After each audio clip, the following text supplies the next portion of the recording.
Have you ever held an object and felt that it held something more? A sense of protection, a whisper of luck, a connection to something beyond the everyday.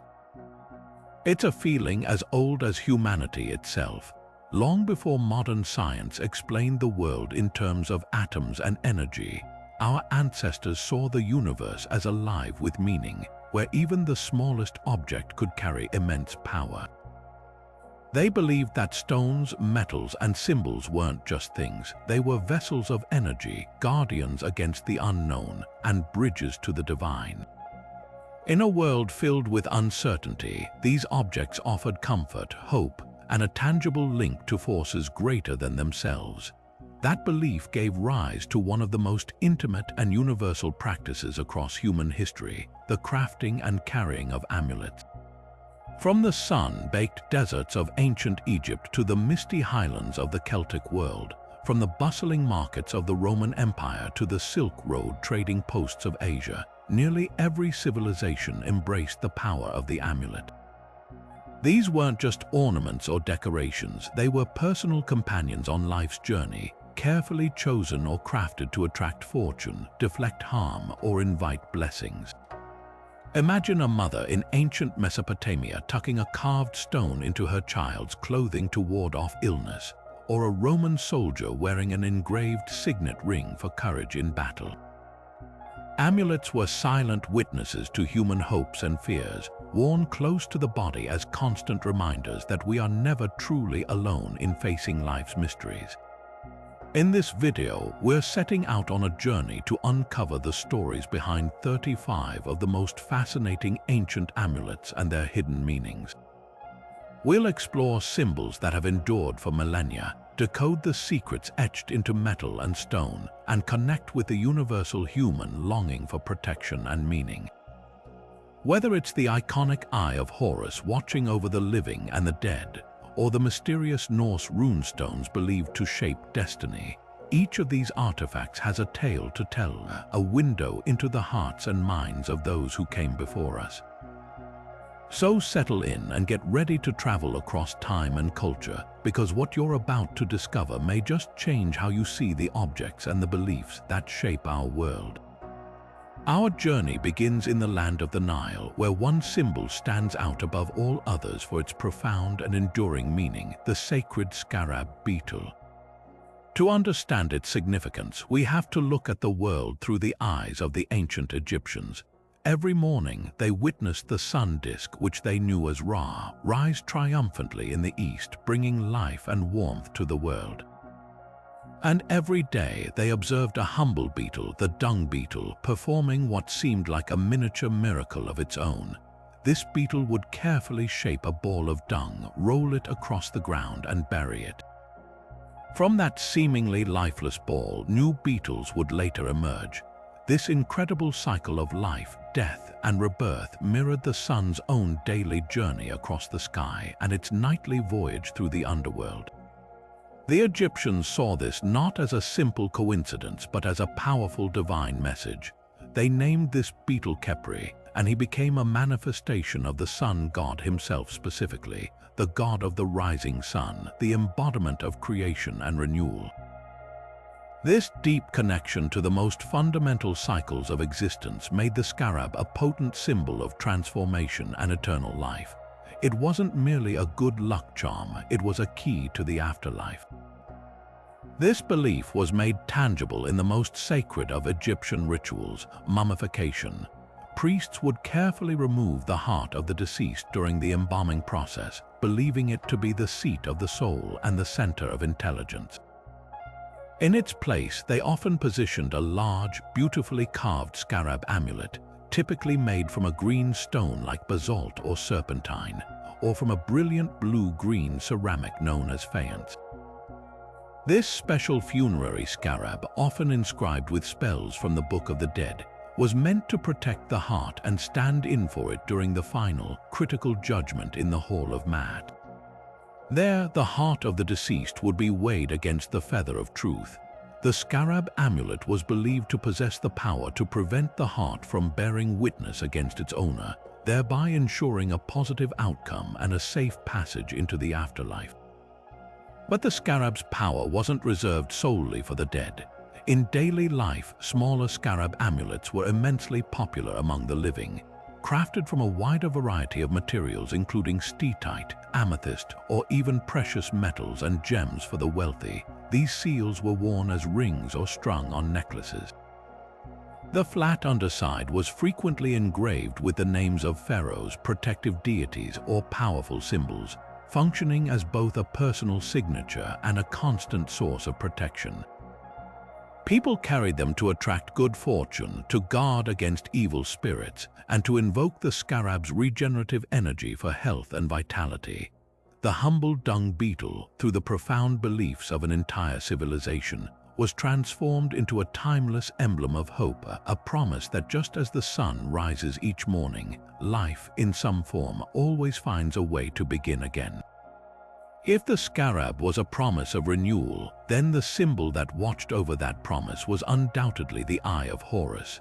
This iconic emblem, known as the Wedjat or Udjat Eye, is perhaps the single most recognizable symbol to emerge from ancient Egypt, a testament to its enduring power. Its story, however, begins with a tale of divine conflict, betrayal, and ultimate healing. To understand the Wedjat, we must first journey into the mythos of the gods Osiris, Isis, and their son Horus.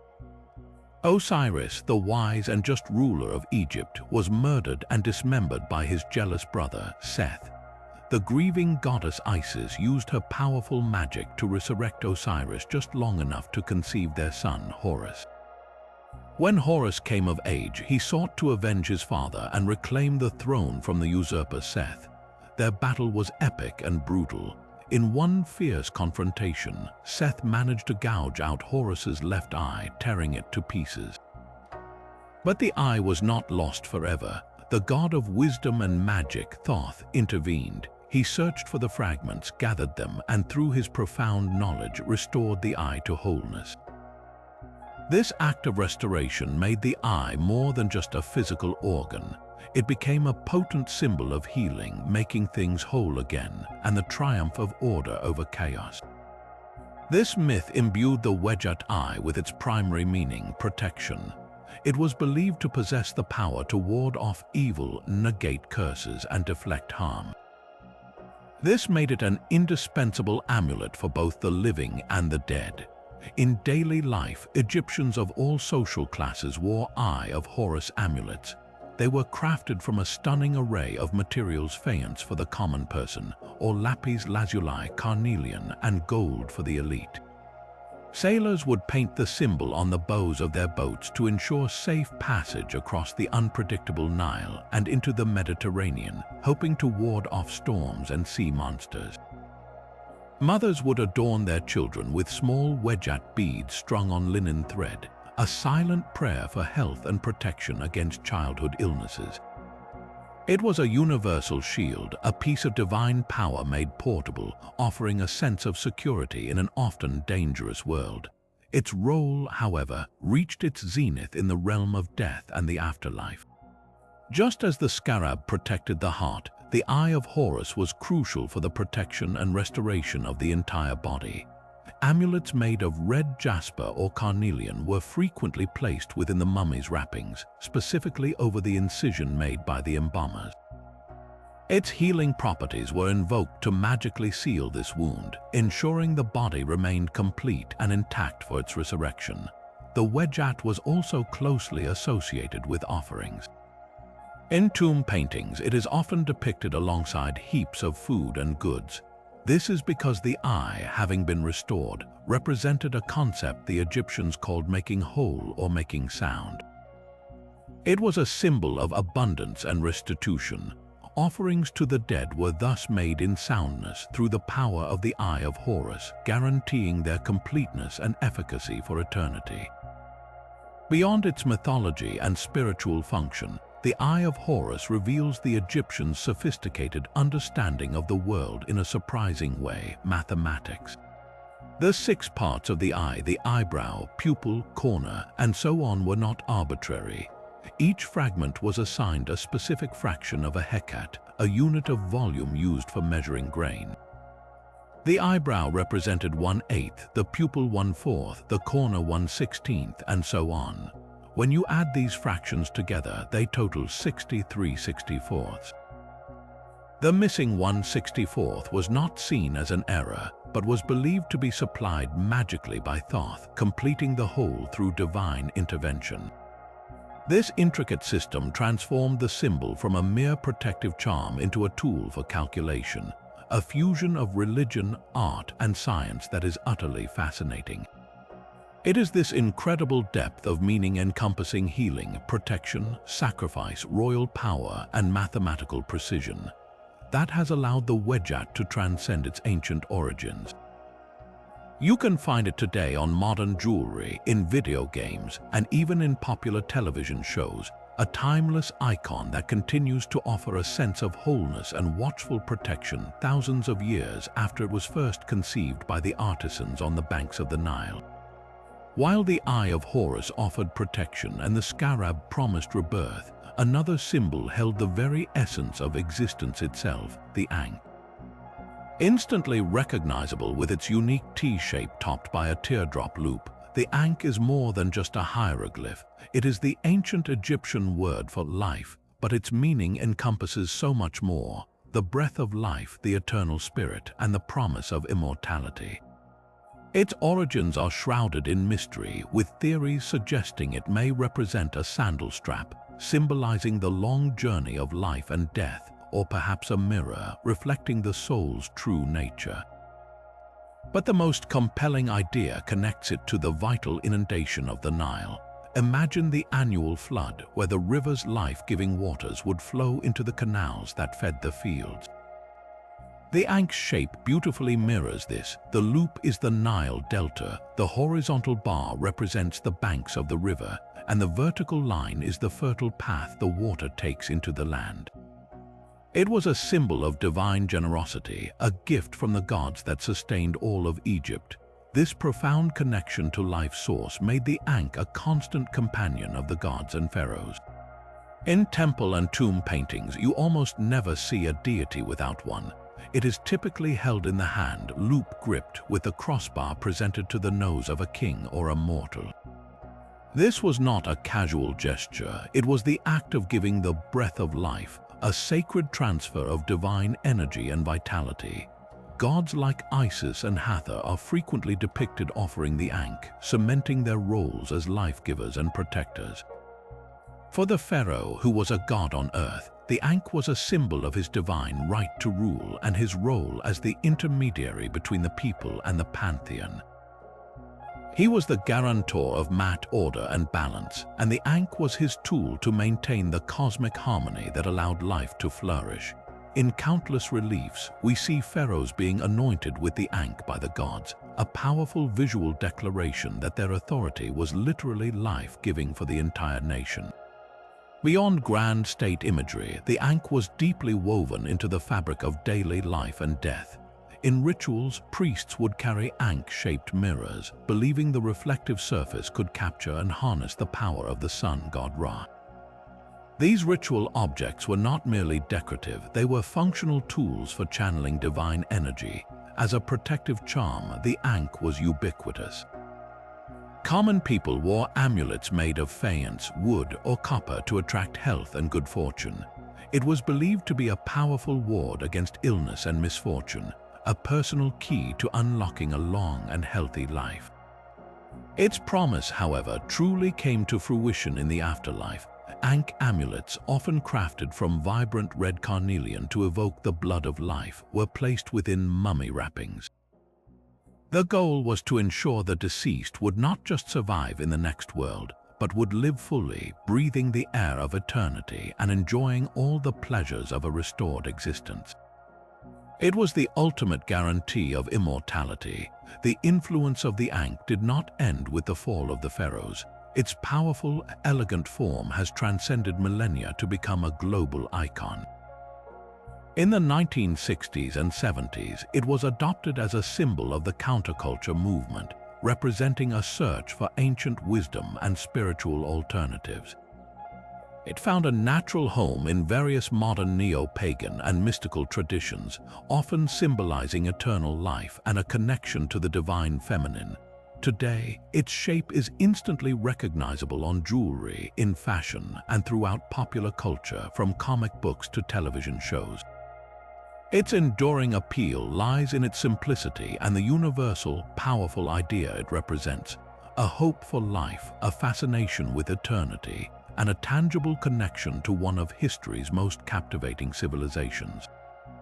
The Ankh remains a timeless key, not to any physical door, but to the human yearning for something that lasts forever. Leaving the serene promise of the Egyptian Ankh, we now journey to the world of ancient Greece, where protection took on a far more terrifying and confrontational form. If the Ankh was a key to life, the Gorgoneion was a weapon against death, a shocking, grotesque mask meant to paralyze evil in its tracks.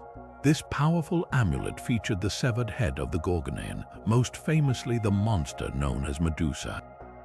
Her face was a thing of pure nightmare, eyes bulging in a savage stare, a tongue lolling out between fearsome fangs, and writhing snakes for hair. But this horrifying visage was not created to inspire fear in people. Its true purpose was to petrify malevolent forces and turn darkness back on itself. It was the ultimate example of using a monster to fight monsters, a spiritual weapon so potent it became one of the most widespread apotropaic symbols in the ancient world.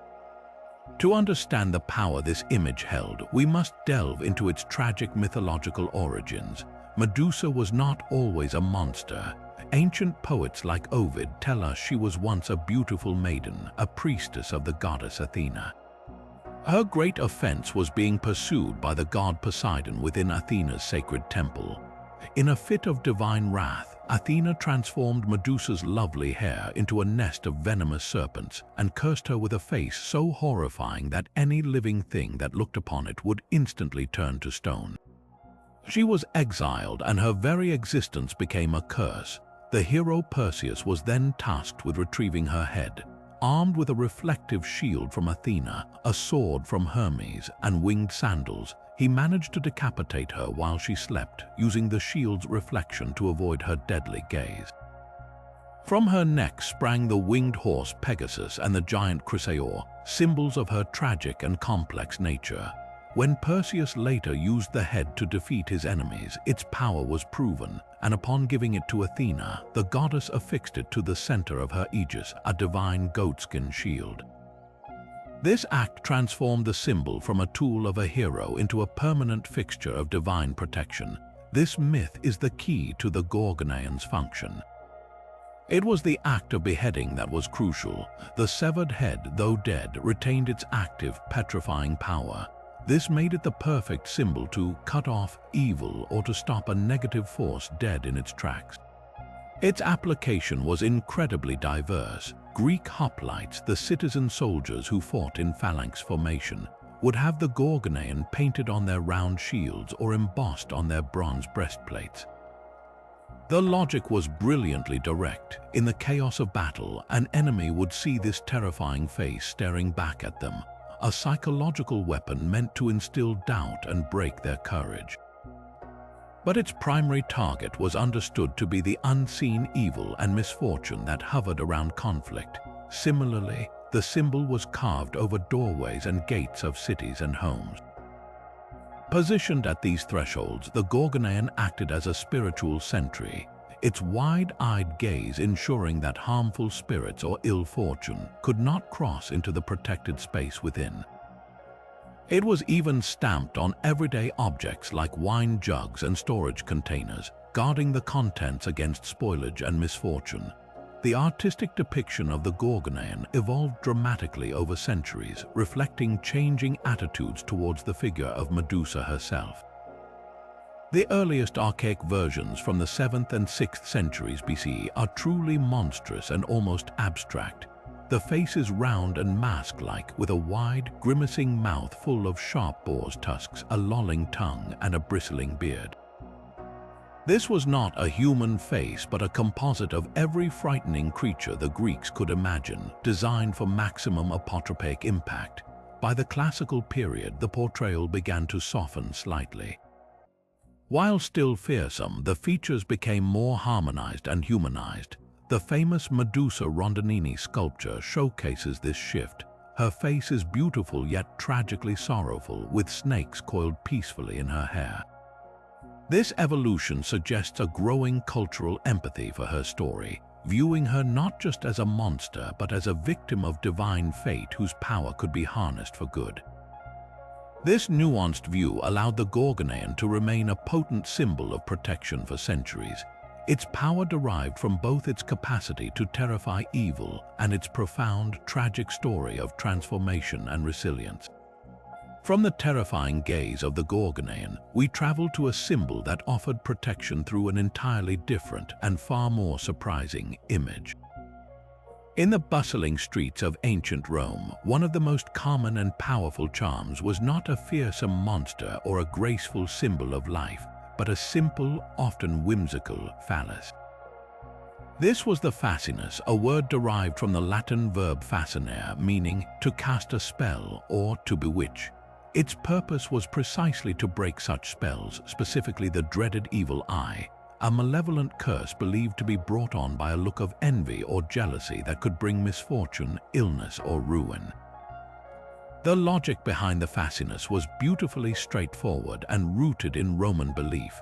The evil eye was caused by a kind of spiritual dryness, a withering influence. The phallus, as the ultimate symbol of virility, fertility, and creative wetness, was the perfect antidote. Its potent, life-affirming energy was seen as a powerful force that could overwhelm and neutralize any withering curse. This belief made the fascinus an utterly ubiquitous part of Roman daily life, integrated into the culture in ways both public and deeply personal. For the Roman military, the very embodiment of the state's power, this protective symbol was paramount. A special phallic amulet was often attached to the legion's sacred standard, the signum, carried into battle to protect the entire unit from harm and to ensure victory. On a domestic scale, the charm was everywhere. Small, bronze fascinus amulets were commonly worn as pendants by children, with parents believing it would safeguard their little ones from the envious glances of strangers. They were also hung around the necks of valuable livestock to protect the family's wealth. Perhaps the most visible and enduring evidence of its prevalence comes from the city of Pompeii, preserved in ash. Walking through its ruins, you would have seen the fascinus carved into the stone cobblestones of the streets, pointing the way to brothels or taverns, but more importantly, serving as a public guardian against misfortune for all who passed by. They were painted on walls at the entrances to homes and shops, and small wind chimes called tintinnabula, often featuring a winged phallus with bells attached, were hung in gardens and entryways. The jingling sound was thought to further scare away evil spirits, making the charm both a visual and auditory shield. The Roman attitude toward the fascinus was notably practical and devoid of the modern sense of taboo. This was not an object of vulgarity, but one of sincere, almost casual superstition. We see this in the countless humorous and light-hearted depictions that have survived. There's a famous bakery in Pompeii, for instance, that had a phallus carved right into the millstone used for grinding grain, a charm to protect the city's bread supply and ensure the business's prosperity.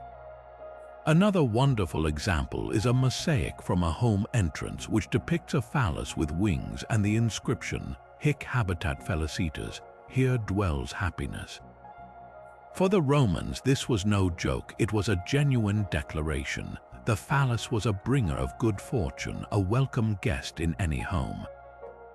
This unself-conscious embrace of the symbol highlights a key difference between their worldview and our own. They saw the forces of creation and fertility as powerful, positive, and fundamentally necessary to be invoked openly as a defense against the forces of destruction and decay. The fascinus, in all its bold and explicit glory, was a daily reminder that life, in its most basic and vigorous form, was the best defense against the envious and destructive gaze of the world. While the Roman fascinus was a personal and portable charm for deflecting envy, the ancient Near East produced a guardian of an entirely different scale and majesty, a protector so immense and powerful it was literally carved into the very foundations of empire. This brings us to the colossal and awe-inspiring Lamassu. Imagine approaching the great palace of an Assyrian king in the 9th century before the Common Era. As you walk through the main gateway, you are immediately confronted by a monumental figure standing well over twice your height. It possesses the bearded, intelligent head of a man crowned with a regal headdress, the powerful, muscular body of a bull or sometimes a lion, and the vast, imposing wings of a great eagle. This is not merely a statue, it is a divine sentinel, a Lamassu, and it is staring directly at you with a calm, omniscient power meant to humble kings and repel demons alike. The Lamassu was far more than an artistic marvel. It was a profound theological statement made in stone. It represented a protective deity, a hybrid spirit known as an apotropaic being, meaning its entire purpose was to ward off evil. Each part of its composite form was chosen with deliberate symbolism. The human head signified intelligence and reason, the bull's body embodied immense strength and steadfast stability, and the eagle's wings represented speed and the power to reach the divine realm. This combination created a perfect, all-seeing guardian, a being that could confront any threat, whether physical or supernatural. They were placed at the most vulnerable and important points of a royal citadel, flanking throne room entrances, city gates, and palace doorways. These were the thresholds between the ordered, civilized world of the king and the chaotic, unknown world outside. The Lamassu stood at this boundary, its very presence a magical barrier against the forces of chaos, disease, and evil spirits that sought to enter. The craftsmanship involved in creating these figures is nothing short of breathtaking, especially considering the technology of the time. Assyrian artisans didn't build these colossi, they carved them. Each Lamassu was hewn directly from a single, massive block of alabaster or gypsum, an incredibly difficult process that required immense skill and planning. What makes them even more remarkable is their clever design from a frontal and side view. From the front, the creature appears to be standing perfectly still, a rigid and imposing guardian. But take a few steps to the side, and you see that it is actually in motion, striding forward with one leg advanced. This ingenious perspective gave the Lamassu a sense of dynamic power and lifelike presence, as if it could step off its plinth at any moment. To complete the imposing effect, they were often originally painted in bright pigments and adorned with details in gold and bronze, making them not just stone giants but glittering polychrome deities. The most famous examples come from the great Assyrian capital cities of Nimrud, Khorsabad, and especially Nineveh, the administrative heart of the empire under King Sennacherib and his grandson Ashurbanipal. The palace gates of Nineveh would have been flanked by these incredible figures, their faces bearing the distinctive stylized curls of the royal beard and the serene, authoritative expression meant to convey divine favor and absolute power. For an approaching ambassador or a conquered enemy, the message was unmistakable. The king was protected by forces far greater than any army. The Lamassu declared that the Assyrian monarch was not just a political ruler but the divinely appointed center of the universe, and his palace was a sacred space. While many of these magnificent sculptures were tragically destroyed by time or by modern iconoclasm, those that survive, now housed in museums like the British Museum and the Louvre, continue to inspire awe. They stand as eternal testament to a civilization that believed protection required not just strength, but wisdom, divinity, and the sheer, overwhelming presence of the sublime. Moving from the stone guardians of Assyria, we now travel to the misty, green landscapes of ancient Europe, where a very different kind of symbol held power, one not of imposing stillness but of perpetual dynamic motion. This is the Celtic Triskelion, a captivating symbol composed of 3 interlocked spirals or bent human legs, radiating from a central point. Unlike the rigid frontal gaze of the Lamassu, the Triskelion is all about rotation, flow, and energy. Its very design seems to spin before your eyes, creating a sense of endless movement. For the Celtic peoples, whose worldview was deeply intertwined with the natural cycles of the sun, the seasons, and life itself, this symbol was a powerful representation of the universe's fundamental nature, that everything is in a constant state of flux, yet always connected to a central, unifying source. The meaning of the Triskelion is as layered as the Celtic knotwork it often inspired. At its most fundamental level, the number 3 was sacred in Celtic culture, echoing the tripartite nature of their world and their gods. The 3 spirals are frequently interpreted as representing a multitude of powerful triads: land, sea, and sky, past, present, and future, or the cycle of life, death, and rebirth. But its primary meaning is action and progress. The continuous, unbroken lines signify forward motion, personal growth, and the overcoming of life's obstacles through persistent effort. It was a symbol of competition and endeavor, making it a perfect emblem for a warrior culture that valued strength, honor, and spiritual evolution. This wasn't a passive charm for deflecting evil. It was an active talisman for empowering the self, for pushing one's own spirit and fortunes ever onward. This potent symbolism made the Triskelion a favored motif on objects of both daily use and high status. Celtic craftsmen expertly engraved the symbol onto bronze and iron weaponry, believing its energy would grant a warrior speed and relentless momentum in battle. It was stamped onto coins, perhaps to signify the flow and circulation of wealth and trade. Most importantly, it was carved into personal amulets made of stone, bone, or metal.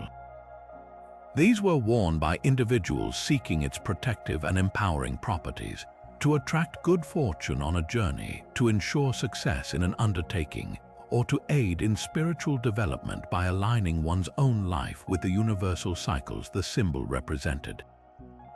Some of the most famous archaeological examples come from the megalithic tomb at Newgrange in Ireland, where the Triskelion is pecked into the ancient stones thousands of years before the Celtic era, showing how deeply its roots reach into the prehistory of the region.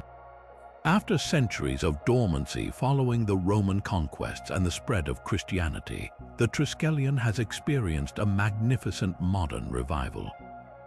It has become a celebrated symbol of Celtic heritage and pride, particularly in Ireland, the Isle of Man, and Brittany. On the Isle of Man, a version with 3 armored legs is the official national symbol, central to their flag and identity. In contemporary culture, its appeal is universal. Its mesmerizing, balanced design and its positive message of progress and growth have made it an incredibly popular motif in jewelry and art. People are drawn to it not just for its ancient roots, but for its personal relevance.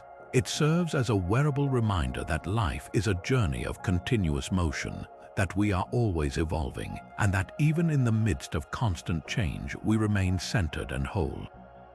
While the Triskelion symbolized the endless motion of life's journey, our next amulet represents a far more direct and thunderous kind of power, the power to defend, to consecrate, and to utterly destroy. In the cold, harsh, and heroic world of the Norse, no object was more revered than Mjölnir, the mighty hammer of the god Thor. Its name itself is thought to mean the crusher or the grinder, a perfectly blunt description for a weapon of unimaginable force. Forged by the cunning dwarf brothers Brokkr and Sindri, the hammer was said to be so potent that it could level mountains, and so precise that it always returned to Thor's hand after being thrown. But its significance went far beyond its function as a weapon. In a cosmos constantly under threat from the giants of Jotunheim and the eventual doom of Ragnarök, Mjölnir was the primary bulwark protecting both the gods in Asgard and humanity in Midgard. Thor was the defender of the common person, and his hammer was the ultimate symbol of that protective duty. The myths surrounding Thor and his hammer are filled with thrilling tales that illustrate its dual nature as both a destroyer of chaos and a sanctifier of order. In one famous story, the giant Thrym manages to steal a Mjölnir and demands the goddess Freyja as his bride in exchange for its return. Thor, disguised as the bride himself with Loki as his handmaiden, travels to Jotunheim. During the wedding feast, the hammer is brought forth to bless the union, and the moment it is placed in Thor's lap, he seizes it, reveals his identity, and proceeds to slaughter Thrym and all the attending giants. This story perfectly encapsulates the hammer's roles. It is an object sacred enough to be used in a ceremonial blessing, yet it is also the very instrument of the giant's annihilation. It was this protective power that made the symbol so vital to the average Viking. In a world where malevolent spirits, curses, and the evil eye were ever-present threats, wearing a pendant of Mjölnir was like invoking a piece of the god's own strength. It was a spiritual shield, a declaration that the wearer was under the protection of the strongest defender in the Norse pantheon. This profound reverence translated into one of the most common and personal amulet types from the Viking Age. Archaeologists have discovered hundreds of Mjölnir pendants across Scandinavia and in lands touched by Viking travel from the British Isles to Russia. Crafted from silver, bronze, iron, and even amber, these amulets were worn by men and women alike. Their design is instantly recognizable: a short, stylized handle and a symmetrical, often ornately decorated head. The discovery of a 10th-century grave in Denmark held a particularly powerful example: a silver Thor's hammer pendant found alongside a set of tiny silver women's tools, suggesting its owner believed it would protect her not just in life but in the afterlife as well. Perhaps the most telling archaeological context comes from the island of Öland, Sweden, where a Viking Age casting mold was found. This single mold could produce both Christian cross pendants and Mjölnir pendants, a fascinating testament to a time of shifting beliefs, where people may have been hedging their spiritual bets or simply adhering to different traditions within the same community. Beyond personal protection, Mjölnir played a central role in important Norse rituals, imbuing them with divine sanction. It was used to hallow or make holy. Before a wedding ceremony, Mjölnir would be placed in the bride's lap to ensure fertility and to bless the union under Thor's watchful protection. It was also used to bless new children as they were accepted into the family and the community, a practice that echoes into modern-day naming ceremonies. Most significantly, it was used to consecrate the funeral pyre, ensuring the deceased would find their rightful place in the afterlife. This act of blessing transformed the hammer from a simple weapon into a sacred tool, a bridge between the human and the divine. It wasn't just about smashing enemies, it was about affirming life, community, and the cosmic order against the ever-encroaching chaos. The enduring legacy of this symbol is a powerful reminder that true strength is not just about force, but about the courage to protect what you hold sacred and the power to bless the world around you. Across the world, from the thunderous myths of the North, ancient Chinese artisans were crafting objects of serene, quiet power from one of the most revered materials in their culture, jade. This brings us to the Bai disc, a seemingly simple yet profoundly spiritual artifact. Imagine a flat, polished ring of jade, perfectly circular with a large, precise hole in its center.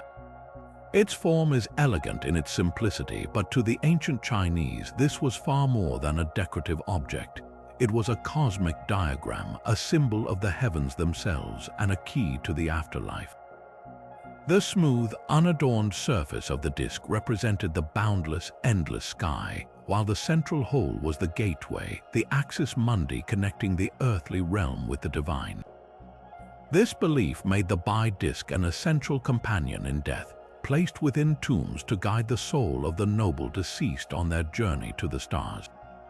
The history of the Bai disc stretches back to a truly astonishing depth of time, to the Neolithic Liangzhu culture which flourished along the Yangtze River delta over 4,000 years ago. The fact that these early peoples with stone tools were able to quarry and work nephrite jade, a material harder than steel, is a testament to their incredible dedication and skill. For them, jade was not chosen for beauty alone. It was believed to possess a unique spiritual essence, an immortality that the perishable human body lacked. The labor required to shape a bi-disc was immense. Using sand and water as an abrasive, artisans would spend months, perhaps even years, grinding and polishing a single disc to achieve its perfect form. This incredible investment of time and resources meant that from its very origins, the bi-disc was an object of extreme prestige, associated exclusively with the ruling elite and the powerful shaman kings who communicated with the spirit world. Their primary function was funerary. We know from archaeological discoveries, particularly from elaborate tombs of the Zhou and Han dynasties, that bi-discs were carefully placed on or around the body of the deceased.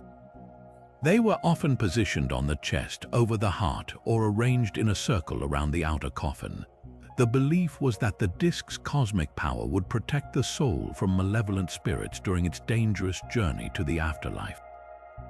Furthermore, its symbolic connection to heaven meant it could act as a conduit, helping the soul ascend to join the gods and ancestors in the celestial realm.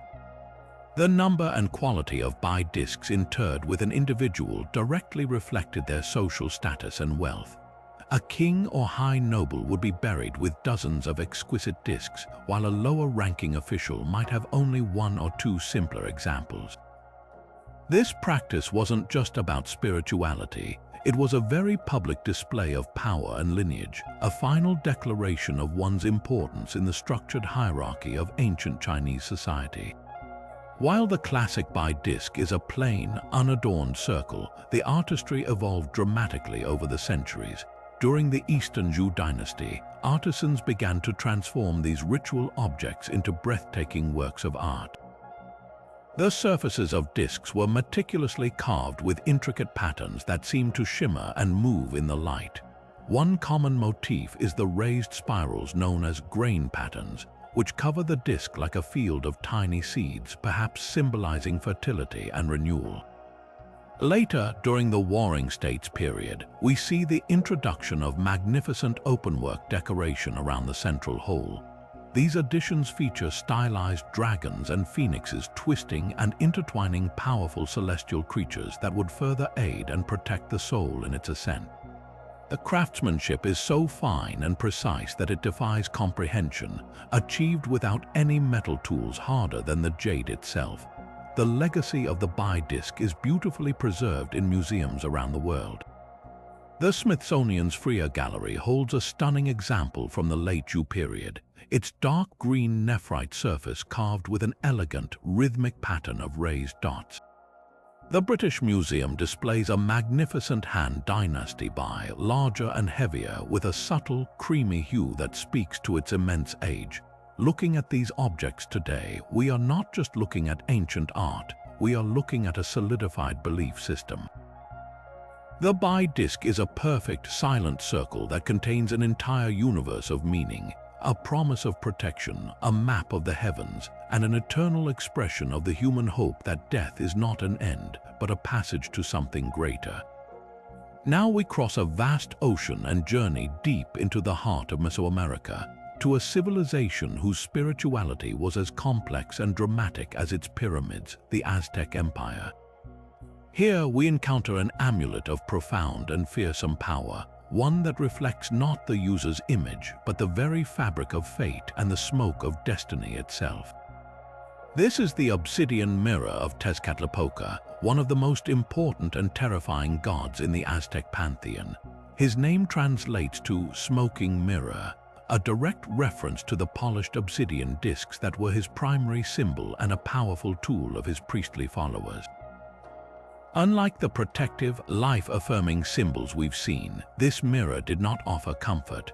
It was a window into the volatile and often brutal forces that govern the Aztec cosmos, a tool for those brave enough to stare into the void and seek its truth. To understand the mirror, we must first understand the god it represented. Tezcatlipoca was a deity of supreme contradiction and absolute power. He was the patron of rulers, sorcerers, and warriors, but also the bringer of conflict, famine, and devastating pestilence. He was a creator god present at the dawn of the world, yet he was also a master of deceit and temptation, a divine trickster who tested the moral fiber of humanity. He was often depicted with a smoking mirror, either replacing one of his feet, a wound he received in a primordial battle with a cosmic earth monster, or mounted on his chest or headdress. This mirror didn't show a simple reflection. It was believed to hold the smoke of the past and the future, revealing the hidden thoughts of men and the secret machinations of the universe. To possess an object connected to such a being was to hold a sliver of that immense, unpredictable power. This made the obsidian mirror amulet a central instrument of the Aztec priesthood for the practice of scrying, a form of divination. The ritual would have been intensely dramatic. A high priest, having undergone purification through bloodletting and fasting, would retreat into a darkened temple or a secluded sacred space.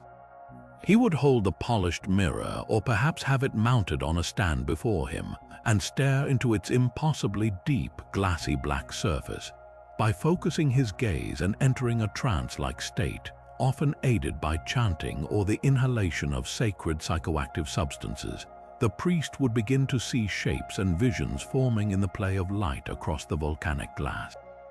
He wasn't looking for a clear picture, but for patterns in the shimmering depth, swirls that looked like smoke, figures that resembled animals or gods, shifts in the reflective quality that were interpreted as omens.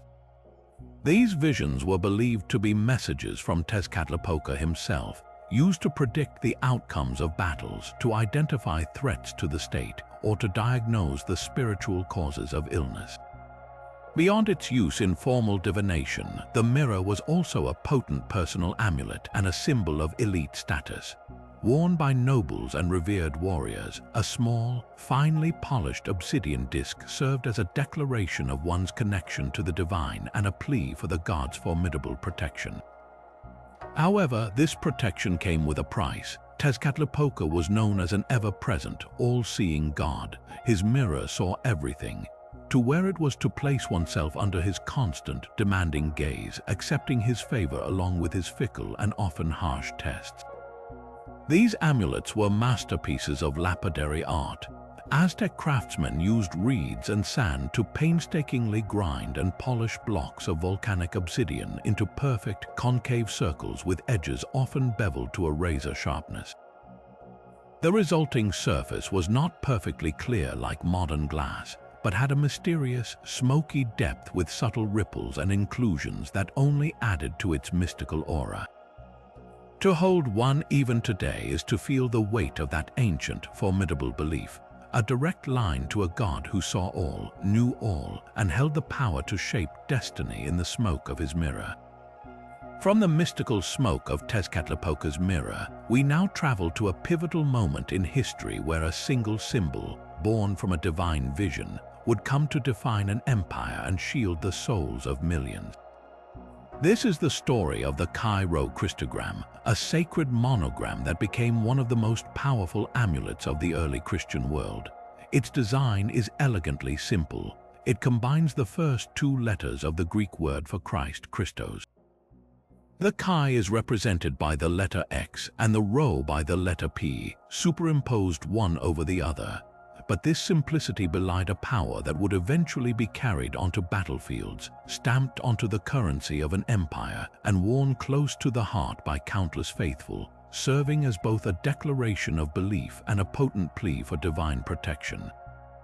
The story of the Christogram's rise to prominence is inextricably linked to a single, world-altering event on the eve of a decisive battle. In the year 312, the Roman Emperor Constantine was preparing to march on Rome and face his rival Maxentius at the Milvian Bridge. According to the historian Eusebius, Constantine and his entire army witnessed a miraculous sign in the sky around noon, a cross of light above the sun, accompanied by the Greek words epsilon, nu tau omicron upsilon tau letter 1 ff3 nu y ota kappa alpha. In this sign conquer. That night, Christ himself appeared to Constantine in a dream, instructing him to place the heavenly symbol on the shields and standards of his troops. Constantine immediately had his artisans craft a new standard known as the labarum. This was not a simple flag. It was an intricate military standard made of gold, adorned with jewels, and featuring a golden wreath encircling the Chi-Rho symbol. From the crossbar of the standard hung a rich purple cloth embroidered with gold, and beneath the Chi-Rho, a portrait of Constantine and his sons. Armed with this divine sanction, Constantine's forces achieved a stunning victory, a triumph that he attributed entirely to the God of the Christians. This victory did more than just win a battle. It fundamentally changed the course of Western history. Constantine's subsequent Edict of Milan in 313 granted tolerance to Christianity throughout the Roman Empire, effectively ending centuries of persecution. The Chi-Rho, once a secret symbol scratched in the catacombs by worshippers fearing for their lives, was now emblazoned on the imperial standard. It was rapidly adopted as the official emblem of the Roman state, a powerful visual marker of the empire's new religious direction.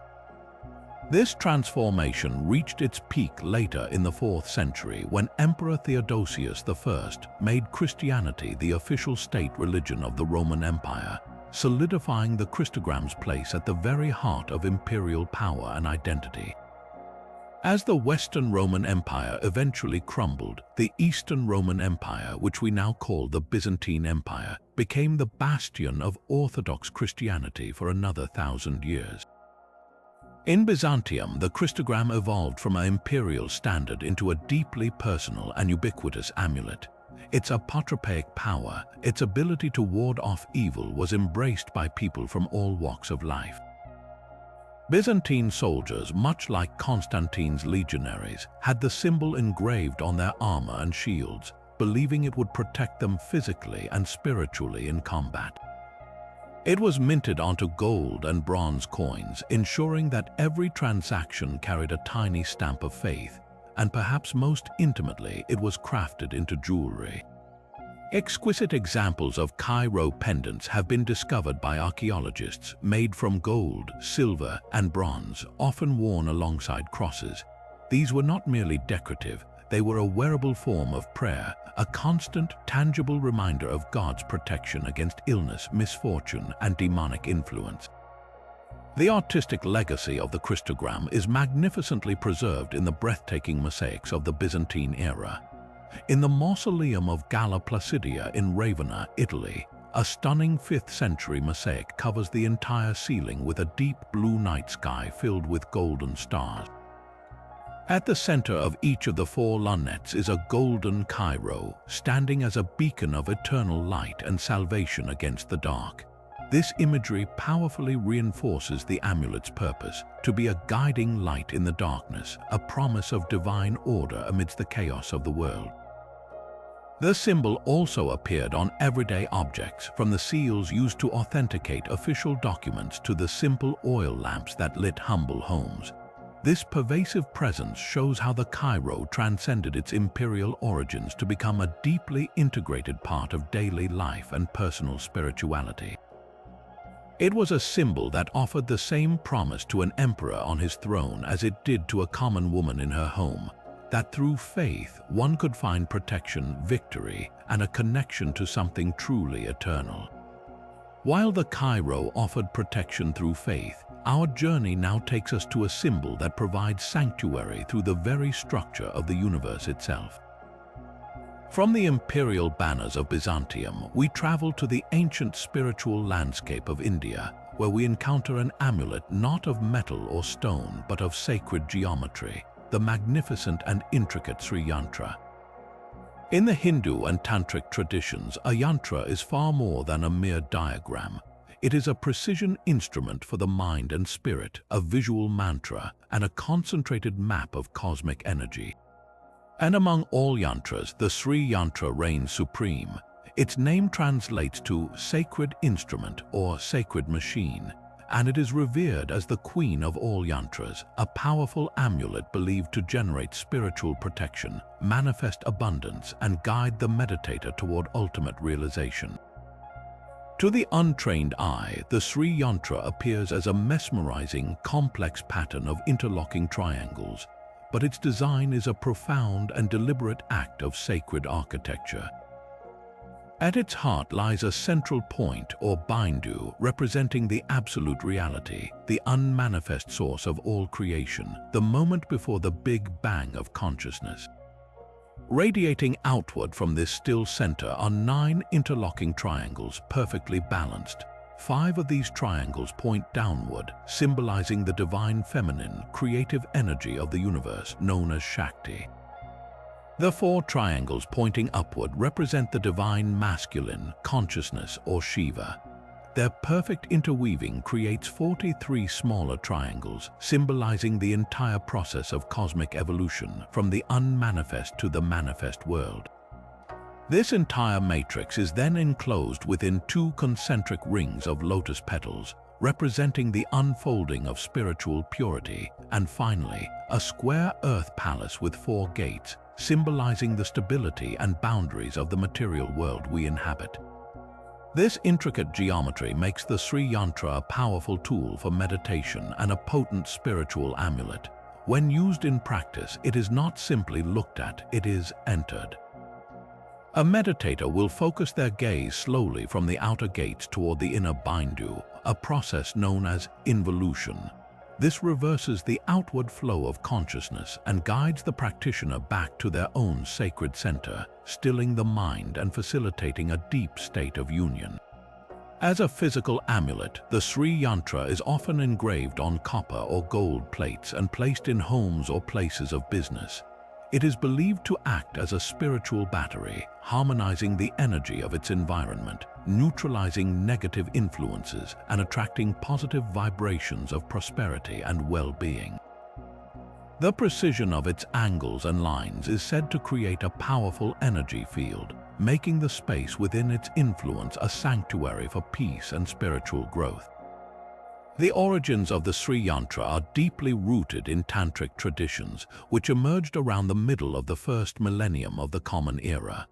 Tantra is a path that seeks to achieve spiritual liberation, not by rejecting the material world, but by understanding and mastering its energies to transcend them. The Sri Yantra is a perfect expression of this philosophy, mapping the entire cosmos from the gross physical plane to the subtlest levels of consciousness. It is intimately associated with the worship of the Mother Goddess in her form as Tripura Sundari, the beauty of the 3 worlds. Devotees believe that by meditating on the yantra, they are not just contemplating a symbol, but directly communing with the goddess's divine energy, inviting her protection and grace into their lives. This connection elevates the Sri Yantra from a diagram to a living, breathing embodiment of the divine. In modern times, the appeal of the Sri Yantra has transcended its traditional religious context to become a global symbol of harmony and spiritual seeking. You can find it adorning yoga studio walls, printed on tapestries, and worn as jewelry. While some purists may focus on the exactitude of its construction, believing that even a minor flaw in its geometry can disrupt its energy, most contemporary admirers are drawn to its core message of balance. The perfect integration of masculine and feminine, the journey from complexity to simplicity, and the promise of finding a still point within a chaotic world resonate deeply today. Whether used for deep tantric meditation or simply appreciated as an ancient and beautiful symbol of cosmic order, the Sri Yantra continues to fulfill its primary purpose, to serve as a sacred instrument for navigating the inner and outer universe, offering a geometric path to peace and protection. Leaving behind the cosmic geometry of the Sri Yantra, we travel to a place where spiritual protection is not etched in stone or metal, but is instead lovingly stitched into silk and carried close to the heart.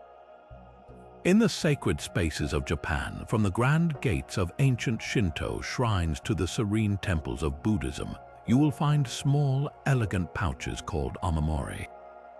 These are not amulets of a distant, mythic past. They are living, breathing elements of contemporary spiritual practice, as common and cherished in modern Japan as a lucky charm or a protective medallion might be elsewhere. The word omamori itself comes from the verb mamoru, meaning to protect, and that is precisely their purpose. They are personal, portable promises of divine guardianship, a beautiful fusion of art, faith, and daily life. The creation of an amamori is a sacred act, a ritual performed by Shinto Kanashi priests or Buddhist monks. The process begins with a small piece of wood or paper, upon which a priest inscribes a powerful prayer or the name of a specific kami, a Shinto deity, or a Buddhist figure. This inscribed piece, now infused with divine intention, becomes the core of the amulet. It is then carefully folded and sewn into a small, intricately embroidered brocade pouch, often made of silk. The final, crucial step is the sealing of the pouch with a decorative silk cord, a symbolic act that is believed to contain the spiritual energy within, preventing it from leaking out.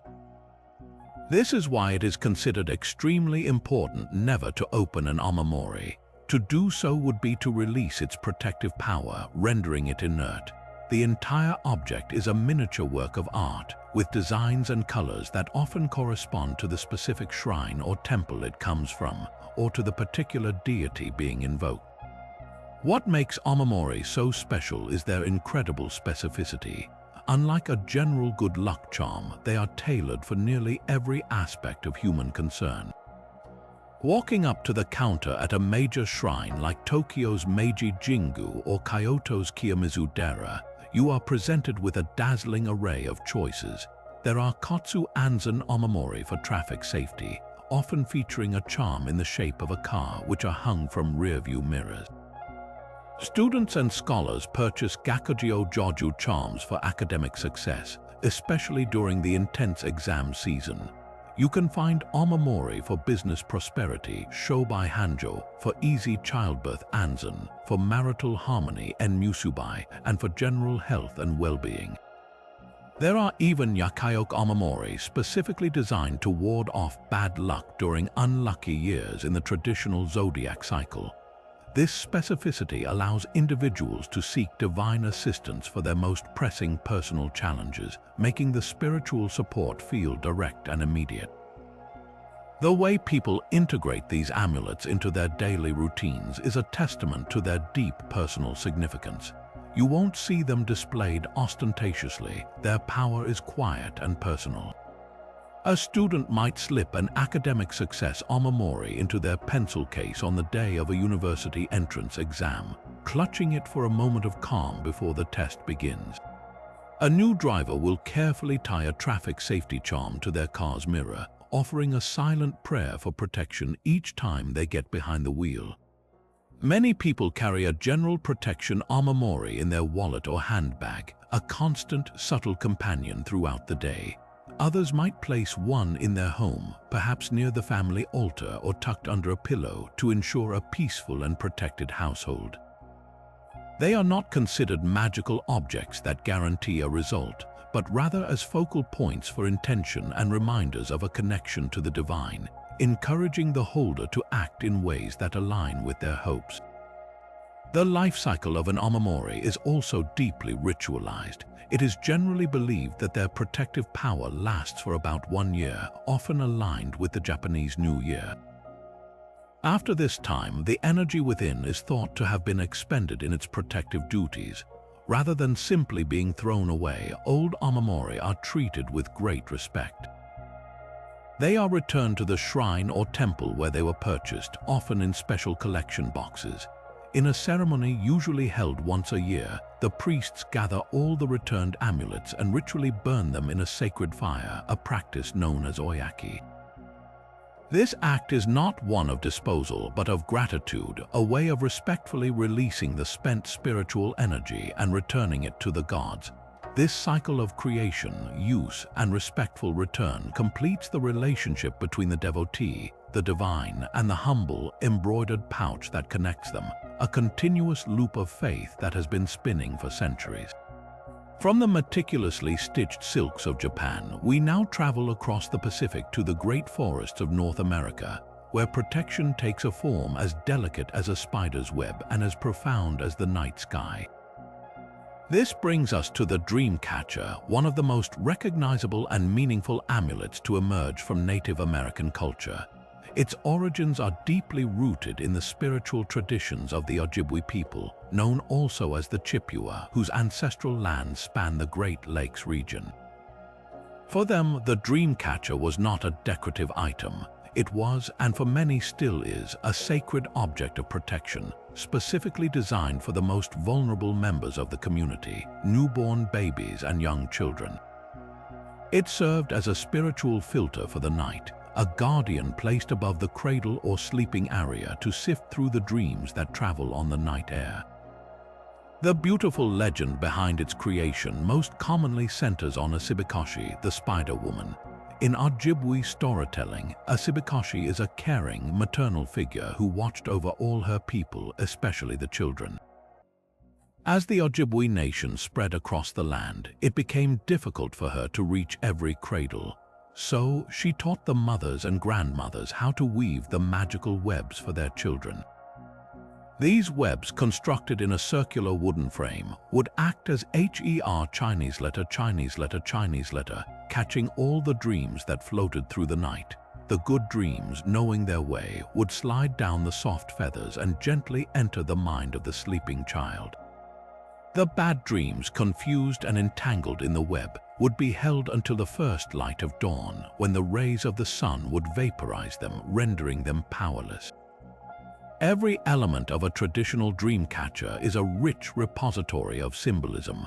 The circular hoop represents the sacred circle of life, the sun, and the moon, the eternal cycle of each day and each season.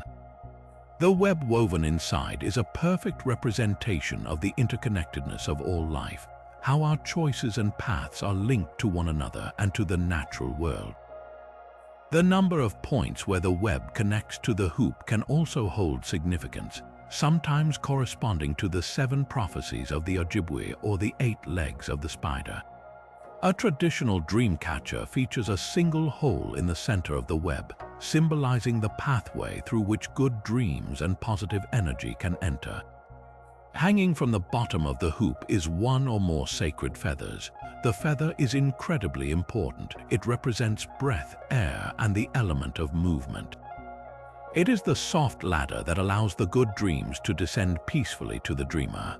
Often, beads are woven into the web. A single bead might symbolize the spider herself, the weaver of the web, while multiple beads can represent the good dreams that were successfully captured and transformed. From its specific Ojibwe origins, the dream catcher underwent a remarkable journey throughout the 20th century, becoming a pan-Indian symbol adopted by many different Native American nations during the intertribal activism movements of the 1960s and 70s. It became a powerful, shared emblem of unity and cultural pride. However, its widespread appeal also led to its mass production and commercialization far outside of Native communities. By the 1980s and 90s, it had been appropriated into mainstream popular culture, appearing on everything from keychains and t-shirts to car rearview mirrors, often stripped of its original meaning and spiritual significance. This commercialization has been a source of considerable pain and controversy for many Native people who view the casual mass production of a sacred object as a profound form of disrespect. For them, an authentic dream catcher is not a trinket. It is a powerful, intentional object, often made from natural materials like red willow hoops, sinew for the web, and feathers from respected birds like eagles or owls, crafted with prayer and specific purpose. Despite this, the core message of the dream catcher continues to resonate with people around the world. Its universal themes of protection, the desire to safeguard our loved ones from harm, and the hope for peaceful nights and sweet dreams speak a language that transcends culture. A traditionally made dream catcher, created by a native artist who understands its history, remains a deeply meaningful gift for a new baby or a person in need of comfort. It serves as a tangible reminder of ancient wisdom that the night doesn't have to be feared, that there are forces of good that can filter out negativity, and that each new dawn brings with it the chance to start again, unburdened by the troubles of the dark. Moving from the protective webs of the Dreamcatcher, we now turn to a symbol whose open hand seems to push away harm itself, a gesture of defense recognized across continents and faiths. This is the Hand of Fatima, known widely as the Hamsa, one of the most universal and enduring protective amulets, deeply cherished in Islamic culture while also holding profound significance in Jewish tradition. The word Hamsa itself is derived from the Arabic word for five, a direct reference to the 5 fingers of the hand, yet its power extends far beyond this simple numerology. At its core, the Hamsa is a potent shield against the malevolent force known as the evil eye, that ancient, pervasive fear that a look of envy or jealousy from another could bring about misfortune, illness, or bad luck. The symbol's primary function is to intercept that negative energy and reflect it back, serving as a spiritual mirror that protects the bearer. While it is a cornerstone of Islamic folk tradition, the Hamsa's history is wonderfully complex and predates Islam itself. Archaeological evidence points to its use as a protective symbol in the ancient Phoenician world, where it was associated with the goddess Tanit, the patroness of Carthage. It also appeared in the imagery of ancient Mesopotamia. This deep history shows that the open hand as a sign of protection is a truly ancient human instinct. Within an Islamic context, the amulet is overwhelmingly known as the Hand of Fatima, named for Fatima Zahra, the daughter of the Prophet Muhammad. She is a figure revered for her purity, resilience, and devotion. The legend says that one day, as Fatima was cooking, her husband Ali surprised her by bringing home a new wife. Stricken with grief, Fatima dropped the spoon she was stirring with but was so distraught she continued stirring the pot with her own hand, unaware of the physical pain. This story transformed her hand into a symbol of patience in the face of suffering and unwavering faith, qualities that imbue the amulet with its protective power. The design of the Hamsa is rich with symbolic variation. The most classic form is a symmetrical hand with a thumb and pinky finger that are identical and curve outward, while the 3 central fingers are held together. This symmetry is crucial as it creates a balanced, eye-catching design that is pleasing to the eye and effective in its apotropaic function. Central to many designs is an eye motif placed directly in the palm of the hand. This is not the evil eye itself, but a watchful, protective eye that stares back at negative forces, neutralizing them. The direction the fingers point also carries meaning in different regions. In some areas, a Hamsa with fingers pointing upward is used to ward off evil, while a Hamsa with fingers pointing downward is used to invite blessings of good luck, health, and fortune. The amulet is also frequently adorned with other protective symbols and inscriptions. In many Islamic examples, you might find verses from the Quran, prayers for protection, or the names of Allah intricately engraved or written in calligraphy on the hand, adding layers of divine power to its form. The Hamsa is integrated into daily life in beautifully practical and artistic ways. It is most commonly worn as jewelry, a pendant on a necklace or a charm on a bracelet, keeping its protection literally close to the heart. These pieces are crafted from a vast array of materials, from simple silver or brass for everyday wear to elaborate gold pieces inlaid with precious stones for special occasions. It is also a fundamental element of home decor. You will find Hamsas carved into the wooden doors of homes in Morocco, painted on the walls of buildings in Egypt, or embroidered into textiles in Palestine. It is commonly placed at the entrance of a home, much like a welcome mat for good fortune and a firm barrier against any negative energy a visitor might inadvertently bring inside. In this way, the Hamsa functions as a silent guardian of domestic space, a role it has played for centuries. The fascinating cross-cultural journey of the Hamsa is perhaps its most compelling feature. While it holds a place of honor in Islamic culture, it is equally beloved in Jewish tradition, where it is often called the Hand of Miriam, after the sister of Moses.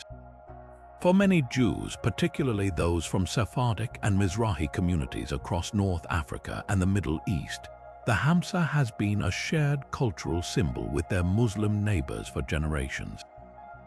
This creates a powerful narrative of common humanity, where two faiths have independently cherished the same symbol for the same essential purpose: to seek protection from a universal human fear.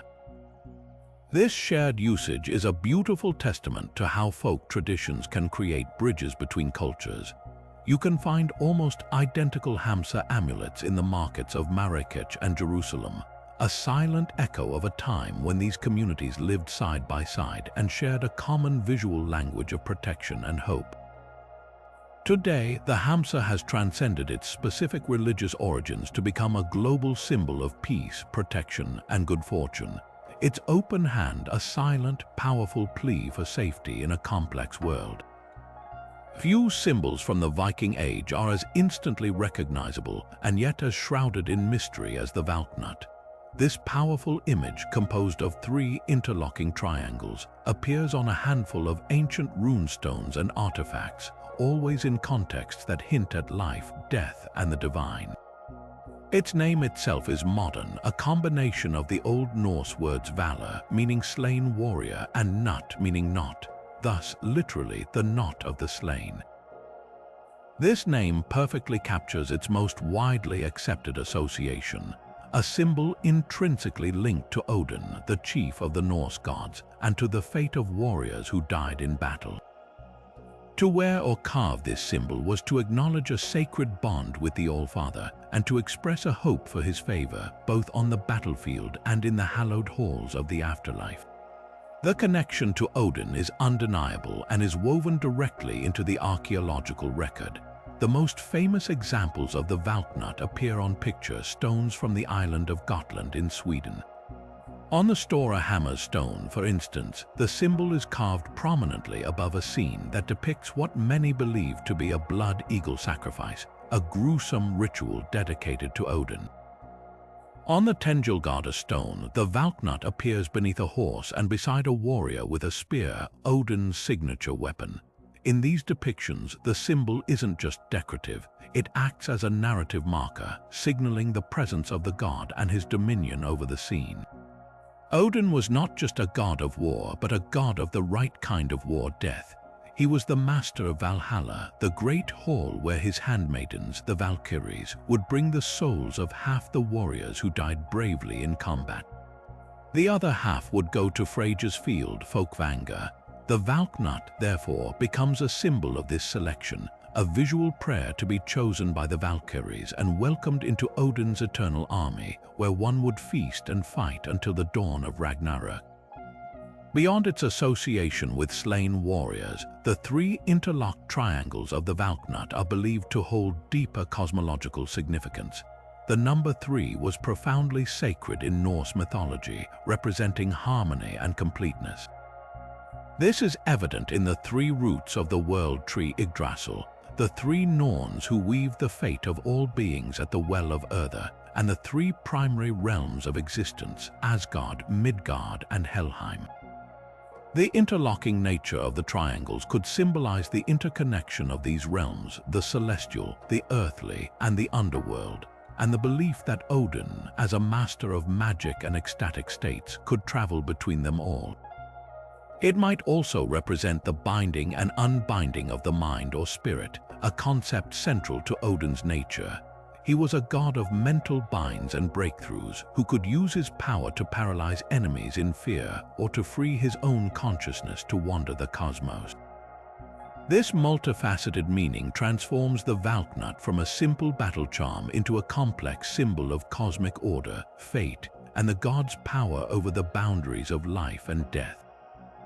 It is crucial to note that the meaning of the Valknut is not explicitly defined in any surviving Old Norse literature. The Vikings left no written manual explaining their symbols. Our understanding is pieced together from archaeological context, later medieval texts like the Prose Edda, and informed interpretation. This ambiguity is part of its power and its danger.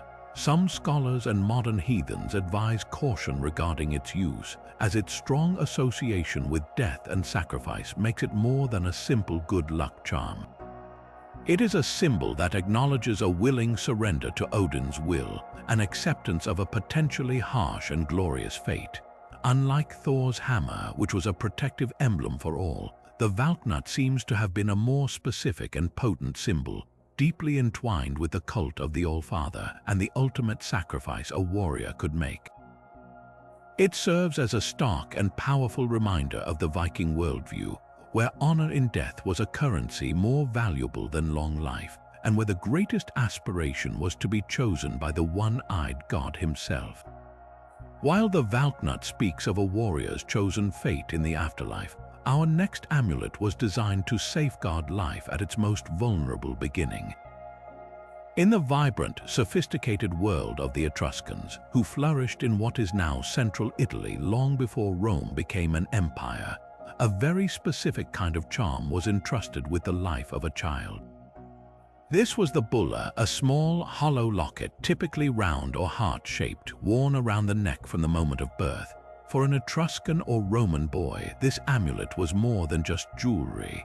It was a spiritual shield, a constant companion from infancy right up to the threshold of manhood, believed to defend against malevolent forces and the ever-present threat of the evil eye. The materials used to craft a bulla were a direct reflection of the family's wealth and status, yet its protective function was universal. A child from an aristocratic Etruscan or patrician Roman family would wear a bulla made of gold, a metal not only valuable but also believed to be incorruptible and sacred to the gods. For families of more modest means, the bulla might be crafted from cheaper metals like bronze or silver, or even from simple, durable leather. Regardless of the material, the ritual of receiving it was deeply significant. The bulla was presented to a newborn just days after birth in a ceremony called the lustratio, which purified the child and introduced them to the community. Inside this small locket, parents would place protective substances, perhaps a spell written on a tiny piece of papyrus, a bit of rare herb, or a fragment of stone believed to have apotropaic powers. The very act of enclosing these items sealed their magic inside, creating a potent personal guardian that hung close to the child's heart. This amulet was not meant to be worn forever. Its protection was crucial during childhood, a time considered fraught with spiritual peril and physical vulnerability. A Roman boy would wear his bulla every single day until he officially came of age, which for him was around the age of 16 or 17. The moment of its removal was a central and symbolic act in the ceremony known as assuming the toga virilis, the toga of manhood. In a formal ritual, the young man would carefully remove his bulla and dedicate it to the household gods, the lares at the family shrine. This act signaled that he was no longer a child in need of such direct magical protection. He was now a citizen, expected to defend himself and the state through his own virtue and strength. For girls, the tradition was different. While Etruscan women enjoyed a more prominent social status in Roman society, a girl might wear her bulla until the eve of her wedding day, when she would then dedicate it to the gods, exchanging her childhood protection for the safeguards of marriage. The archaeological record brings the story of the bulla into brilliant focus. One of the most poignant discoveries comes from a 2,000-year-old Roman period cemetery in Cyprus, where the skeleton of a young child was found still wearing a delicate gold bulla around its neck, a silent, heartbreaking testament to a parent's hope for protection that ultimately could not prevent a tragic loss. In the museums of Rome and throughout Italy, you can see these exquisite objects up close. The Vatican museums hold stunning examples in gold, some plain and some intricately decorated with filigree and granulation work. The Capitoline museums display bulli found in ancient tombs, often alongside other grave goods that accompanied the child into the afterlife, suggesting the amulet's protective role was believed to extend beyond death. Seeing them today, these small lockets are a powerful, intimate connection to the ancient world, not of emperors and armies, but of families and their most profound hope, to keep their children safe from harm. After exploring the protective embrace of the child's bulla, we now ascend to the roof of the world, to the high plateaus of Tibet, where spiritual protection takes a form of adamantine strength and diamond-like clarity. Here, in the realms of Vajrayana Buddhism, we encounter the Dorj, a ritual object known also by its Sanskrit name, the Vajra. This is not a soft, comforting amulet. It is a spiritual weapon, a symbol of the indestructible, unshakable nature of enlightened mind, and one of the most important ritual implements in all of Tibetan Buddhism. Its very name translates to both thunderbolt and diamond, a dual meaning that perfectly captures its essence. The thunderbolt's power to destroy ignorance in a single, brilliant flash, and the diamond's perfect, immutable strength that cannot be scratched or shattered by any worldly delusion. To understand the Dorj's profound significance, we must first understand its symbolic anatomy. A traditional Dorj consists of a central sphere, representing the absolute, ultimate reality from which all phenomena arise. From this sphere emerge two ends, each typically made of several prongs. The most common form has 5 prongs on each end. These are not random. The 4 outer prongs on each side symbolize the 4 boundless thoughts: love, compassion, joy, and equanimity. They curve inward, cradling the central 5th prong, which represents the Buddha nature itself, the unchanging truth at the heart of all beings. The 2 ends, identical and perfectly symmetrical, represent the union of opposites that is central to Tantric philosophy: method and wisdom, compassion and emptiness, the relative world of form and the absolute nature of reality. When wielded, the Dorj is almost always paired with a bell known as the drilbu. The Dorj, held in the right hand, represents the active, masculine principle of compassion and skillful means.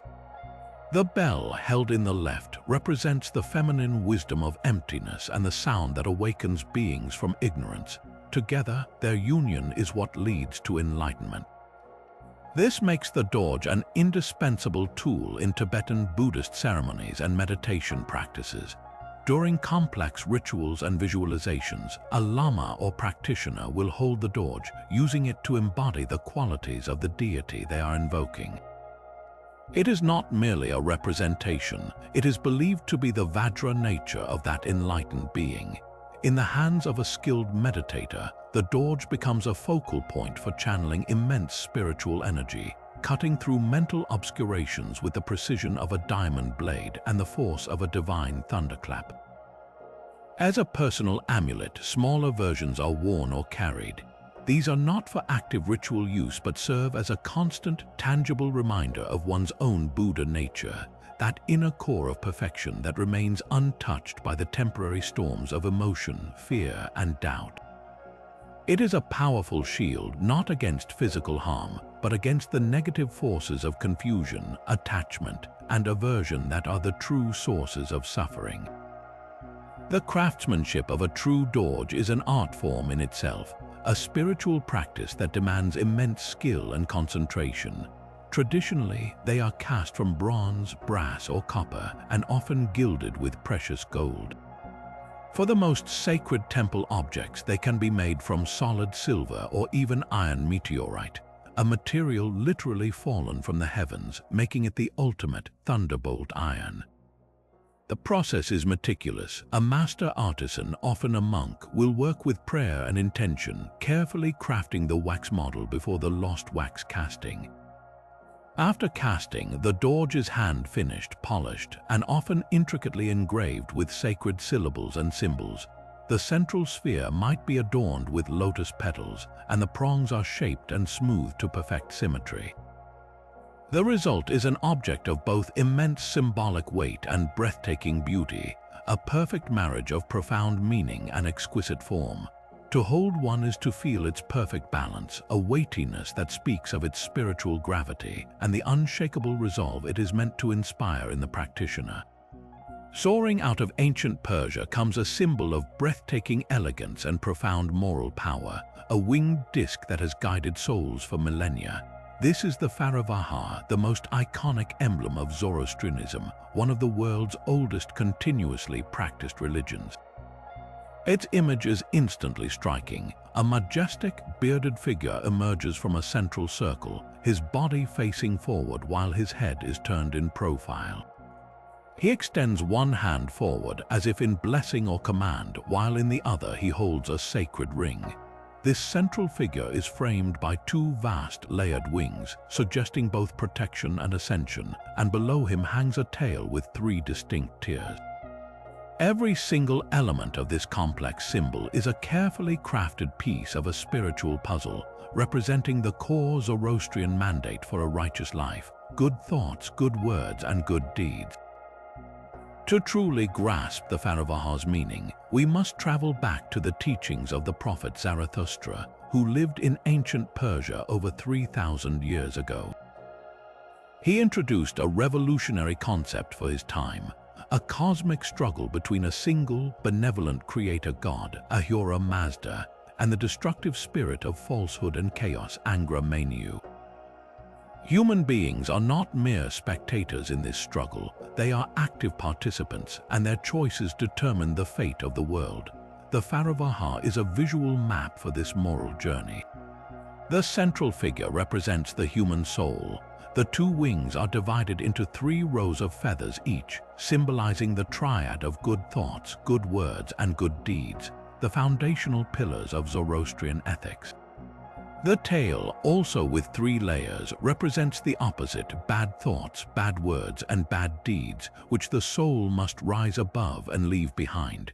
The hand pointing forward shows the path of righteousness that lies ahead, while the ring in the other hand is a symbol of covenant and faithfulness, a promise to uphold the divine order. One of the most powerful and debated aspects of the Pharaoh is its connection to the concept of the Fravashi. In Zoroastrian belief, a Fravashi is a pre-existing, eternal guardian spirit, a divine prototype of each human being and also of Ahura Mazda himself. It is a celestial counterpart that guides and protects the earthly soul throughout its life and journeys with it after death. Many scholars interpret the central figure in the symbol not just as a generic human soul, but as a representation of one's personal Fravashi, a divine guide urging the mortal self toward righteousness.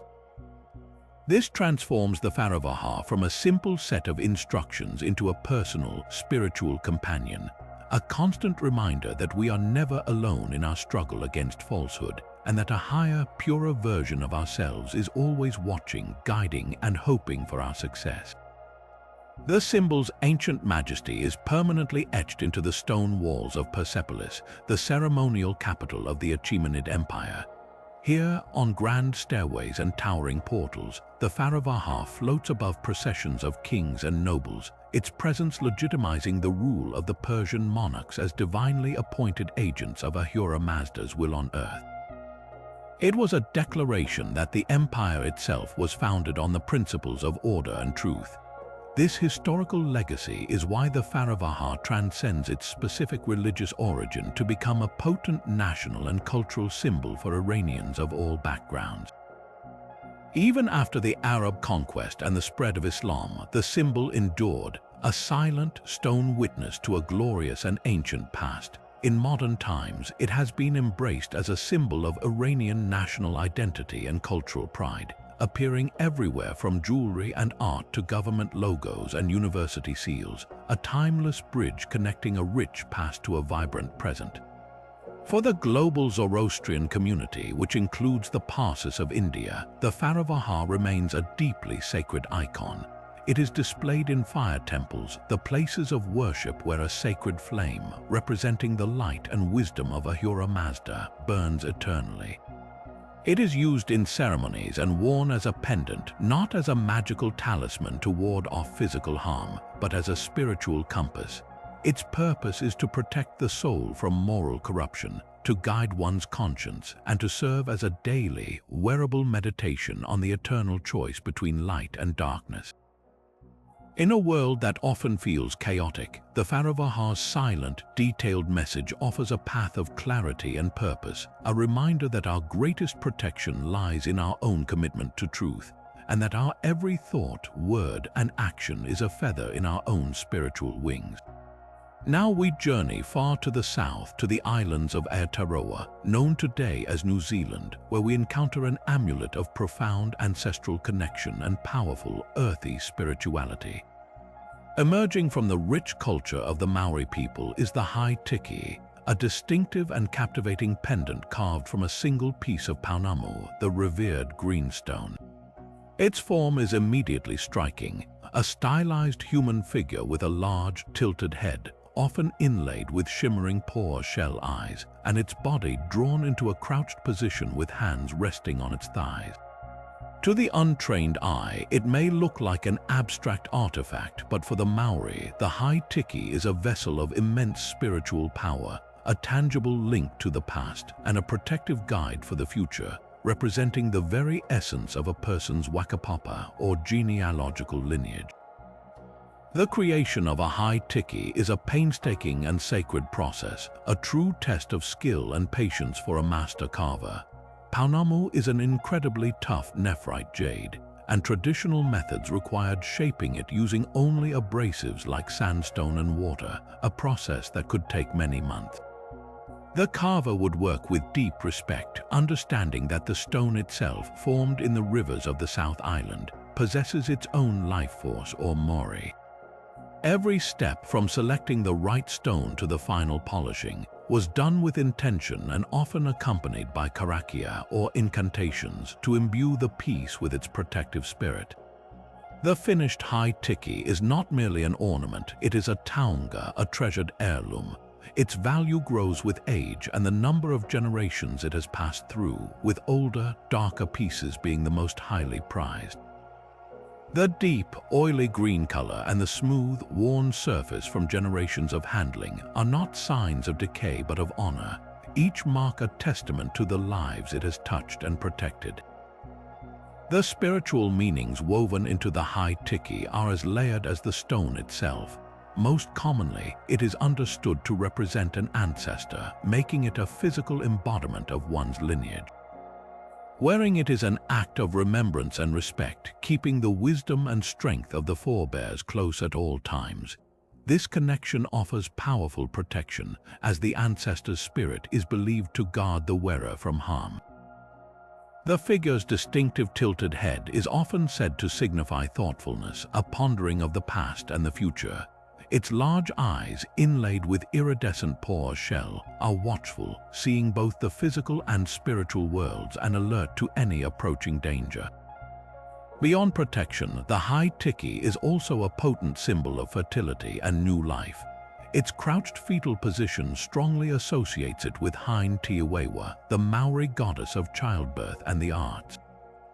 Because of this, high tiki were often worn by women hoping to conceive, and they were considered crucial guardians for both the mother and the unborn child, ensuring a safe delivery and a healthy start to life. The origin of the high tiki is beautifully explained in Maori mythology.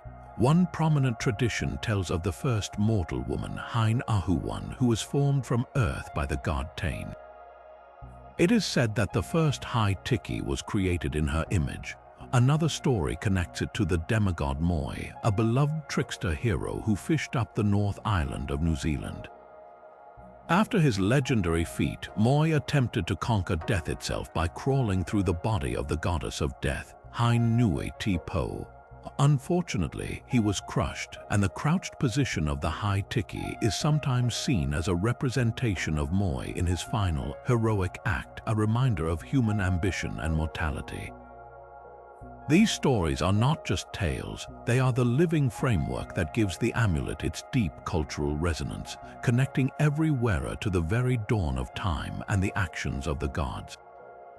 In traditional Maori society, the high tiki was worn by both men and women of high status, as its possession spoke of mana or prestige and authority. It was a central feature on the mari, the communal meeting grounds during important ceremonies and speeches. Today, its significance remains as strong as ever. While modern versions are available, a true heirloom high tiki is treated with the utmost reverence. They are presented as gifts at momentous occasions like weddings and births, cementing their role as connectors between generations. In contemporary times, the wearing of a high tiki by anyone, Maori or non-Maori, is a gesture that should be undertaken with deep respect for its cultural weight. It is far more than a piece of jewelry. It is a story, a lineage, and a silent prayer for protection, strength, and continuity. A greenstone heart linking the living to the ancestors and the timeless power of the land itself. From the serene greenstone guardians of the Maori, we descend into the dust-choked winds and shadowed corners of ancient Mesopotamia, where protection demanded a terrifying face to fight terror itself. Here we encounter an amulet of profound paradox, Pazuzu, the king of the wind demons, a fearsome entity whose grotesque visage was invoked not to cause harm, but to defend against an even greater, more terrifying evil. In the belief system of the Assyrians and Babylonians, the world was a dangerous place, teeming with malevolent spirits that brought disease, misfortune, and death. To combat these forces, sometimes the most effective strategy was to fight fire with fire, or in this case, demon with demon. Pazuzu became the prime example of this apotropaic strategy, a monstrous guardian whose immense power was harnessed to protect the most vulnerable. To understand Pazuzu's role, we must first meet his primary adversary, the demoness Lamashtu. She was the stuff of nightmares, a truly vicious entity feared above all others. Unlike most demons who followed orders from the gods, Lamashtu operated out of pure malice and personal desire. She was believed to prowl the night, targeting pregnant women and newborns. Her methods were horrifying. She was said to kill babies in the womb, steal infants from their mother's arms, and suck the blood from young children, bringing fever and wasting diseases. She menaced livestock and spread plague wherever she went. Prayers and offerings to the major gods often seemed insufficient to stop her relentless attacks. The solution, born of desperate necessity, was to employ a rival demonic power strong enough to counter her. A spiritual bodyguard whose reputation could send even Lamashtu fleeing. This is where Pazuzu, despite his own terrifying nature, became a sought-after protector. His appearance is a masterpiece of monstrous design, a composite creature meant to inspire instant dread. He possesses the body of an emaciated man, suggesting a corrosive, desiccating power. His head is a snarling canine or leonine mask with bulging, reptilian eyes and a gaping mouth filled with teeth, often with a tongue lolling out. His hands end in bird-like talons instead of fingers.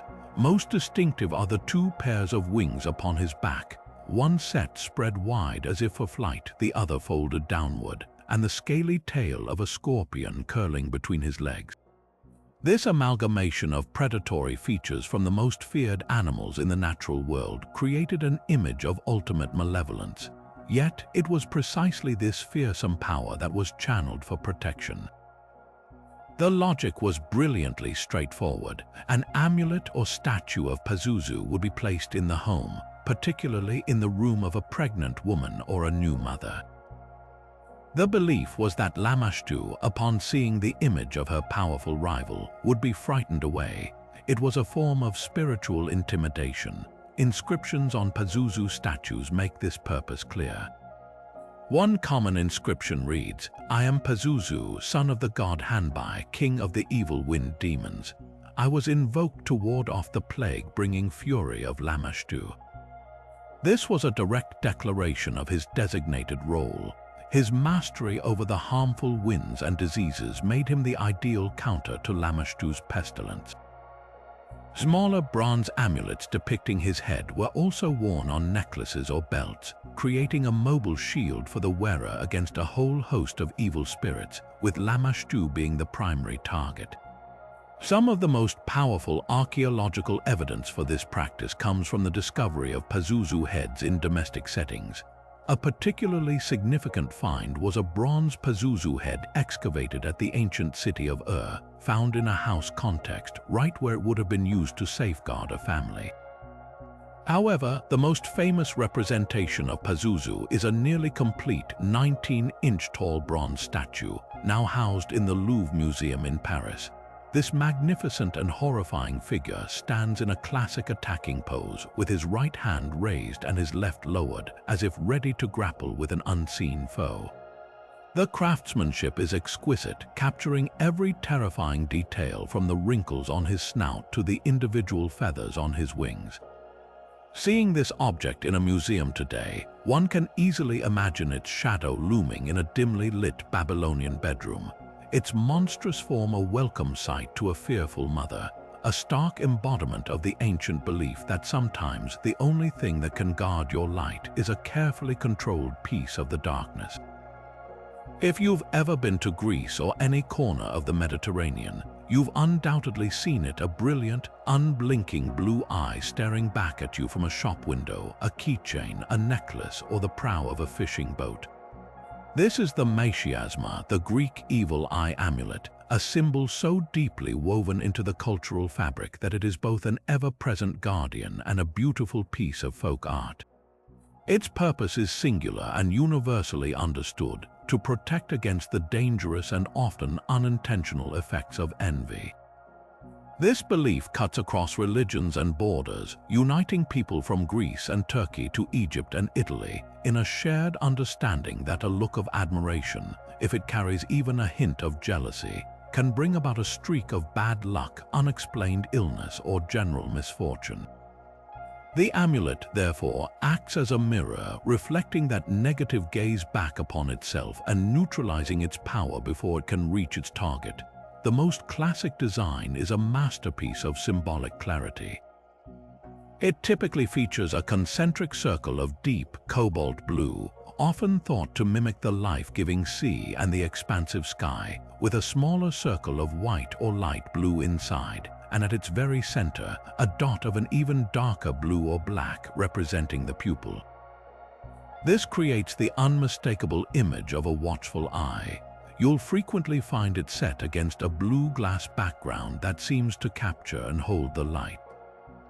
The color blue itself is crucial. It's believed to possess inherent apotropaic properties, a notion that appears in countless other cultures as a shield against evil. But the amulet's form extends beyond the simple eye. Another incredibly popular version is a blue glass bead with a dark spot in the center, from which a smaller, eye-like bead is suspended. This design is meant to fascinate and trap the malicious gaze, much like a fly caught in a web, diverting its energy away from the wearer. This isn't a charm kept hidden away. It is displayed with pride and integrated into the rhythm of daily life in the most personal ways. For a new baby, it's practically a birthright. It's common practice to pin a small, lightweight evil eye to an infant's clothing or bassinet, a silent plea from the parents to protect their most vulnerable treasure from the unwittingly jealous glances of well-meaning visitors. As children grow, they might wear it as a bracelet or a necklace. I remember my own godmother, my nonne, insisting I wear a tiny silver bracelet with a blue eye charm on my first day of school. There will be many other mothers there, she said, and they will all look at you and think how handsome and smart you are. This will keep their thoughts sweet. It was a lesson in the duality of human nature, that admiration and envy can be two sides of the same coin, and that protection was a necessary part of moving through the world. The amulet's role extends far beyond personal adornment to become a guardian of places and enterprises. Step into any Greek home and you will likely find a larger version, often made of painted glass or ceramic, hanging near the front door. This placement is deliberate. It safeguards the threshold, the vulnerable point where outside influences can enter.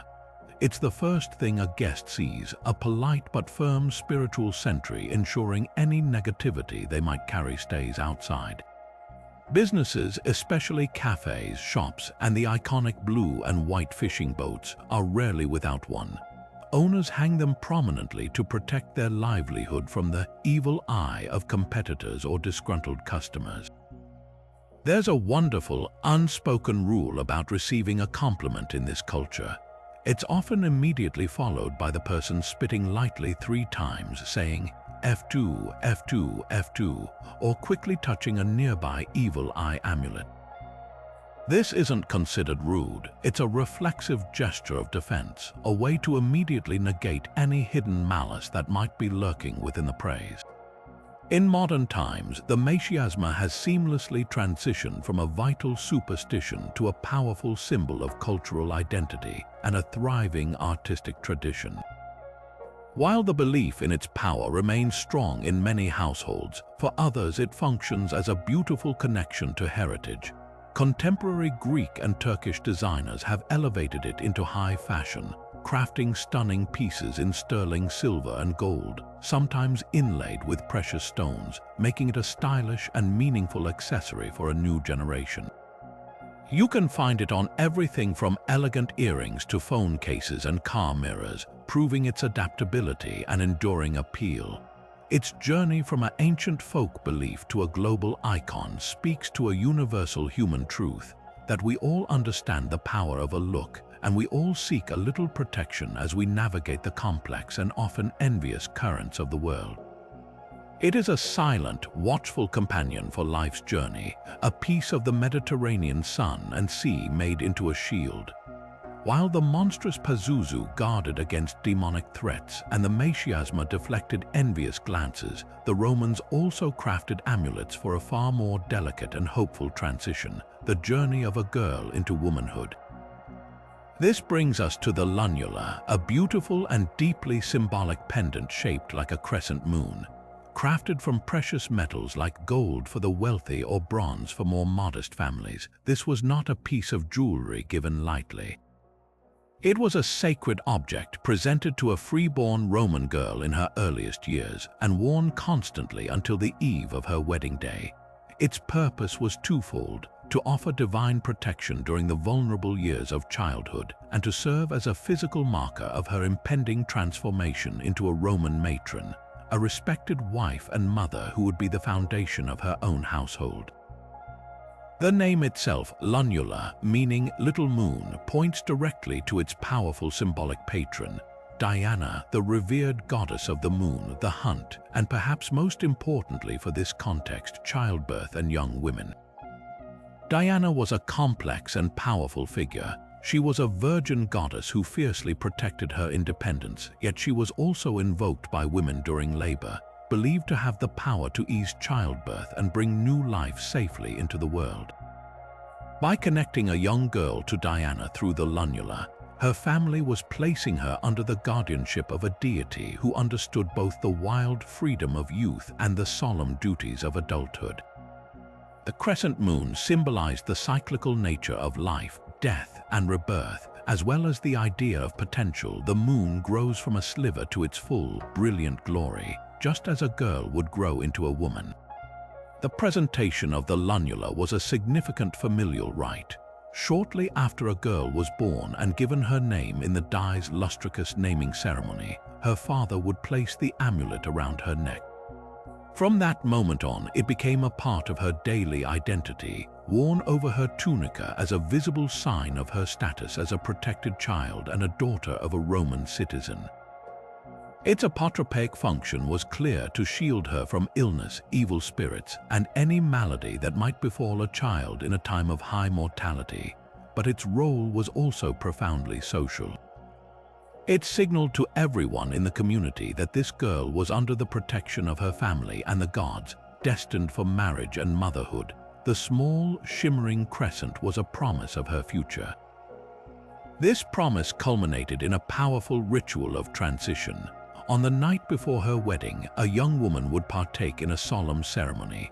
She would remove her childhood clothes, including the lunula, and dedicate them, along with her toys, to the household gods, the Lares, at the family shrine.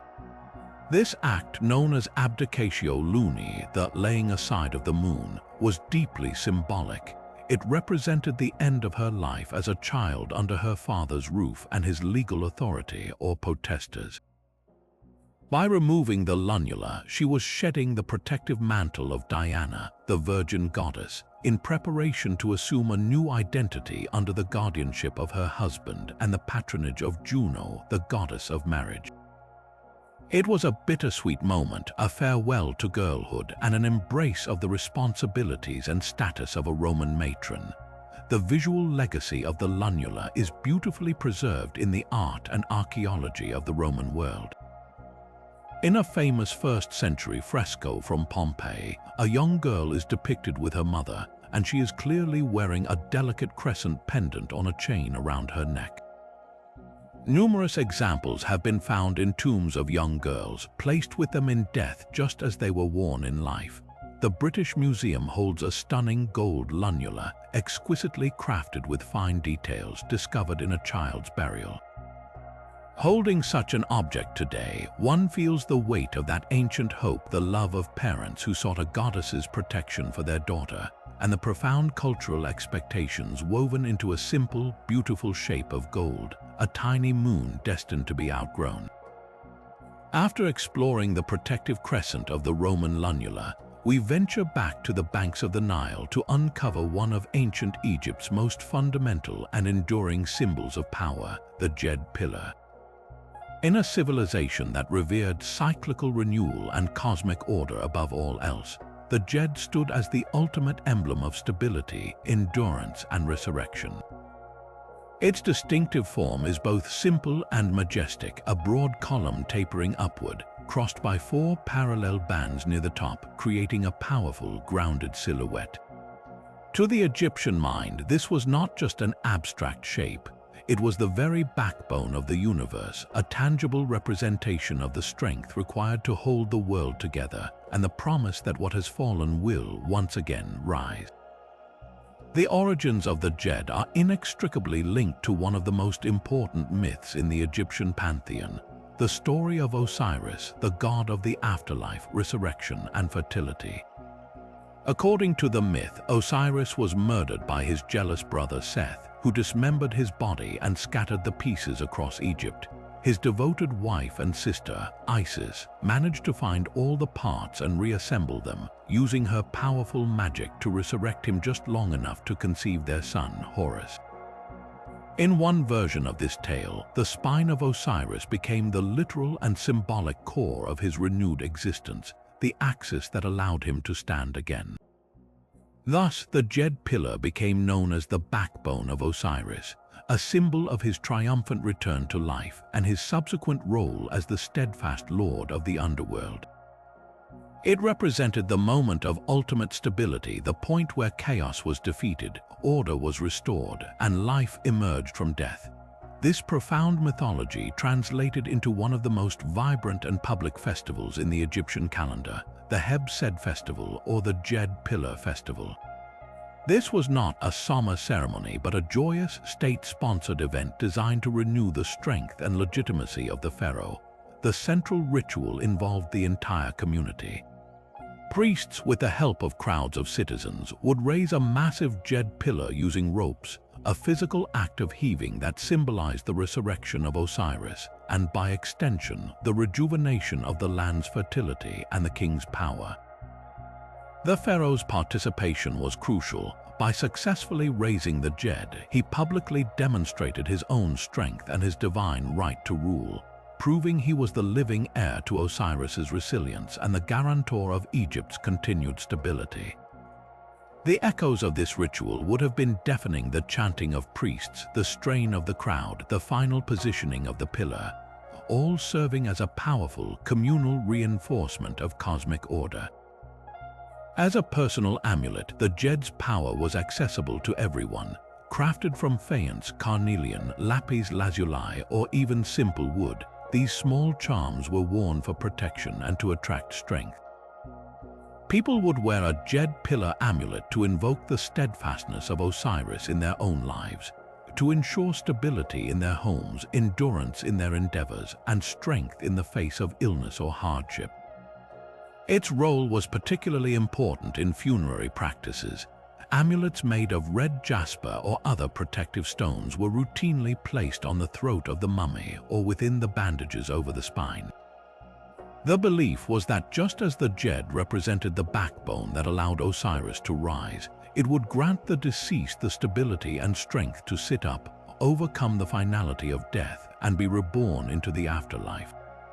It was a key that unlocked eternal life, ensuring the soul would not fragment but remain whole and resilient for eternity. the jade pillar's presence in Egyptian art is both ubiquitous and symbolic. It appears in tomb paintings, often held by gods in the presence of a pharaoh, signifying their gift of stability and eternal life to the ruler. It is intricately carved into temple reliefs and the very architecture of columns, blurring the line between symbolic representation and physical structural support. In these depictions, it's often paired with other powerful symbols like the Ankh, the symbol of life, and the scepter, representing power. Together, this triad offered a complete package of divine gifts, life, power, and stability. A fascinating and less-known aspect of the jade is its possible connection to an ancient agricultural ritual. Some Egyptologists theorize that the symbol may have originated from a ceremony involving the raising of a central pole around which sheaves of grain were stacked. This would perfectly marry the concepts of stability, the pole, resurrection, the grain that dies and is reborn each year, and fertility, the bounty of the harvest, all core aspects of the Assyrian myth. The legacy of the jade pillar did not vanish with the last pharaoh. Its potent message of resilience and stability has allowed it to endure for millennia. You can find its shape echoed in the architecture of later cultures and even in modern design, but its true endurance is in its timeless meaning. In a world that often feels chaotic, the jade pillar remains a powerful, ancient reminder of a universal human desire for something solid to depend on, for the strength to get back up after a fall, and for the hope that after every ending there is the potential for a new and stable beginning. From the enduring stone backbone of the Egyptian jade pillar, we now journey to the emerald green, living heart of Celtic tradition, where protection and luck were found not in grand monuments, but in a humble, three-leafed clover. This is the shamrock, a symbol so deeply entwined with the Irish landscape and spirit that it feels as natural as the rain, long before it became a global icon for St. Patrick's Day. The shamrock held a sacred place in the ancient Druidic beliefs of the Celts. These early people saw the natural world as alive with divine presence, and the number 3 held a powerful, mystical significance. It represented the harmony of the land, sea, and sky, and the 3 domains of existence: the physical world, the spiritual otherworld, and the celestial realm. The shamrock, with its perfect triad of heart-shaped leaves emerging from a single stem, was a living embodiment of this sacred balance and the eternal cycle of life. It was believed to possess inherent protective properties, a simple charm to be carried in a pocket or tucked into a belt to ward off evil spirits and attract good fortune on a journey. This deeply rooted pagan symbolism was masterfully woven into the fabric of a new faith through the legendary efforts of St. Patrick, the patron saint of Ireland. As the story goes, in the 5th century, Patrick was attempting to explain the complex concept of the Holy Trinity, the Father, the Son, and the Holy Spirit as 3 persons in one God, to the High King of Tara. Finding his words failing to convey the mystery, he glanced down and plucked a shamrock from the ground at his feet. Holding it up, he used its simple, natural design as a perfect visual metaphor: 3 distinct leaves, yet all part of one single plant. This act of brilliant contextualization did not erase the shamrock's older meanings. Instead, it layered them with new Christian significance, allowing the symbol to be seamlessly adopted and cherished across centuries. It became a badge of Irish Christian identity, a quiet, wearable declaration of faith that was far more personal and accessible than any cathedral. Beyond its famous religious association, the shamrock was a versatile and practical charm in daily Celtic life. Its presence was woven into the folklore of the countryside. It was said that carrying a shamrock could grant you the ability to see through the deceptions of fairies, those powerful and often mischievous beings believed to inhabit the ancient ring forts and hawthorn trees. Before setting out on a voyage, Irish sailors would often secure a shamrock to their clothing, believing it would ensure a safe return across the treacherous Atlantic waters. In the home, it was common to place a fresh shamrock above the doorway on the first day of spring to invite blessings and prosperity into the household for the coming season. While the plant itself is perishable, its symbolic form was etched into personal items that have survived the ages. On early Celtic stone crosses and intricate metalwork from the 8th and 9th centuries, such as the famous Ardog chalice, you can find intricate knotwork and patterns that echo the trefoil shape of the shamrock, suggesting its form was considered worthy of adorning the most sacred of objects. The shamrock's journey from a local folk charm to a national emblem of Ireland is a story of resilience. During the period of English rule in the 18th and 19th centuries, when the open practice of Catholicism was suppressed and the speaking of the Irish language was discouraged, the shamrock took on a powerful new role. Wearing it became a silent, potent act of political defiance and cultural pride. It was a way for the Irish people to identify one another and to hold onto their heritage in the face of immense hardship. This transformative period cemented the shamrock not just as a symbol of faith or luck, but as an unwavering symbol of Irish identity itself, a small green leaf that represented an unbreakable spirit. Today, the shamrock is instantly recognizable across the globe, most prominently celebrated every March 17th. While modern celebrations often lean into the festive and commercial, the core of the tradition remains. The act of drowning the shamrock, where the worn plant is dipped into a glass of whiskey at the end of St. Patrick's Day and then tossed over the left shoulder for luck, is a direct, albeit light-hearted, continuation of ancient superstitious practices. Whether viewed through a spiritual, historical, or cultural lens, the shamrock endures because its message is universally appealing. It is a symbol of hope, a token of protection, and a reminder that great meaning and great strength can often be found in the simplest, most natural parts of our world. Now we turn from the public symbols of imperial power to a deeply personal object of faith, one that held the very essence of the divine within a private, wearable shrine. In the glittering, incense-filled world of the Byzantine Empire, where the spiritual and the political were inextricably intertwined, the most powerful protection a person could carry was not a symbol, but a substance, a physical fragment of a holy person or object. This belief gave rise to the Enkolpion, a magnificent reliquary pendant worn not around the neck, but across the chest, close to the heart. The word itself comes from the Greek enkolpo, meaning on the bosom, and it was designed to be a constant, tangible connection to the sacred, a source of divine grace and protection in every aspect of daily life. The primary power of the Enkolpion resided in its contents. These small, often exquisitely crafted containers were designed to house sacred relics.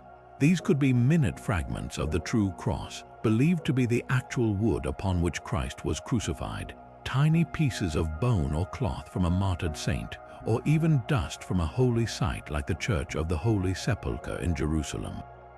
For the Byzantine Christian, these were not mere souvenirs. They were considered to be infused with the divine presence of the saint or the event they represented, acting as conduits for God's grace or theoses. Wearing an Enkolpion was believed to offer the wearer direct access to this heavenly power, providing protection from illness, demonic influence, and the perils of a dangerous world. It was a personal chapel, a portable piece of the holy that could be accessed with a simple touch of the hand over one's heart. While the laity might wear simpler versions, the Enkolpion held particular significance for the Byzantine clergy and the imperial family. For bishops and emperors, these objects were profound symbols of authority and piety. Elaborate enkolpia were part of the official regalia, often suspended from heavy, bejeweled chains. An emperor might wear one containing a relic of the true cross into battle, believing it would grant divine favor and protection to his armies. For a bishop, it was a sign of his role as a shepherd of his flock, carrying the spiritual welfare of his community literally on his person. Some of the most breathtaking examples ever discovered are linked to the highest echelons of society. The famous Limburg Storathek, for instance, is a magnificent 10th century reliquary cross made of gold and cloisonné enamel, believed to have been an imperial commission. It opens to reveal a complex grid of compartments, each holding a different relic labeled in tiny script, creating a veritable encyclopedia of sanctity against one's chest. The craftsmanship of these objects is a testament to the immense skill of Byzantine goldsmiths and enamelers. They were typically constructed from 2 plates of precious metal, gold, silver, or gilded bronze joined by hinges and secured with a clasp. The external surfaces were masterworks of miniature art. The most common technique was cloisonné enamel, where thin wires were soldered onto the metal base to create tiny cells, which were then filled with colored glass paste and fired in a kiln, creating a brilliant, jewel-like surface that would never fade. These enamels depicted Christ Pantocrator, the Theotokos, revered saints, and biblical scenes with astonishing detail. Others were fashioned in the form of a cross, a triptych, or even a miniature church.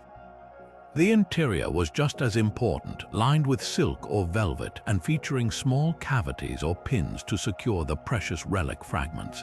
The level of detail, from the expressive faces in the enamels to the intricate filigree work on the frame, speaks to the immense devotional and material value placed on these personal sacred objects. Archaeology has provided us with incredible insights into the personal use of the Enkolpion. One of the most poignant finds was from a shipwreck off the coast of Asia Minor. Among the salvaged items was a simple bronze Enkolpion, its surface worn smooth from years of devotion. It likely belonged to a common sailor or merchant, a man who faced the dangers of the sea and sought the protection of a saint whose relic was sealed within. In museums like the Metropolitan Museum of Art in New York or the Benaki Museum in Athens, you can see the full spectrum of these amulets, from the breathtakingly ornate imperial pieces to the more humble yet equally powerful versions worn by ordinary people. Each one, regardless of its materials, represents the same profound human desire to hold onto something sacred, to keep a piece of heaven close to the heart as an anchor through the storms of life. Guarding the gates of temples, palaces, and homes across China for centuries stand 2 magnificent mythical beasts, their mouths wide in a silent roar and their powerful bodies coiled with ferocious energy. These are the Fu dogs, also known as Chinese guardian lions or stone lions, and they are far more than just decorative sculptures. They are powerful, living amulets carved from stone and cast in bronze, charged with a single, vital purpose: to protect sacred and important spaces from any and all negative influences. Their story begins not in China but along the ancient Silk Road, a testament to the fascinating cultural exchange that shaped so many of history's greatest traditions. The lion is not native to China, and its image arrived with the spread of Buddhism from India and Central Asia around the Han Dynasty. In Buddhist iconography, the lion was the sacred mount of the Bodhisattva Manjushri, representing the majesty, power, and unwavering courage of the Buddha's law. Chinese artisans who had never seen a real lion took these descriptions and combined them with the familiar features of powerful dogs and other mythical creatures, creating the iconic, stylized beast we know today, a perfect fusion of foreign inspiration and native artistic genius.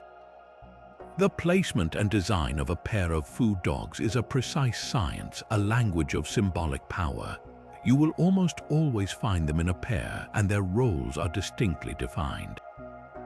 The male is positioned on the right side as you face the entrance, and he is easily identified by his right paw resting upon an embroidered ball, which is said to represent the world or the precious pearl of Buddhist wisdom that he holds under his control. He embodies the assertive, outward-facing power of protection and authority. On the left stands the female, her left paw gently restraining a playful cub. She symbolizes the nurturing, protective energy that guards the inner life of the home or temple, ensuring the continuity of the family line and the well-being of those within.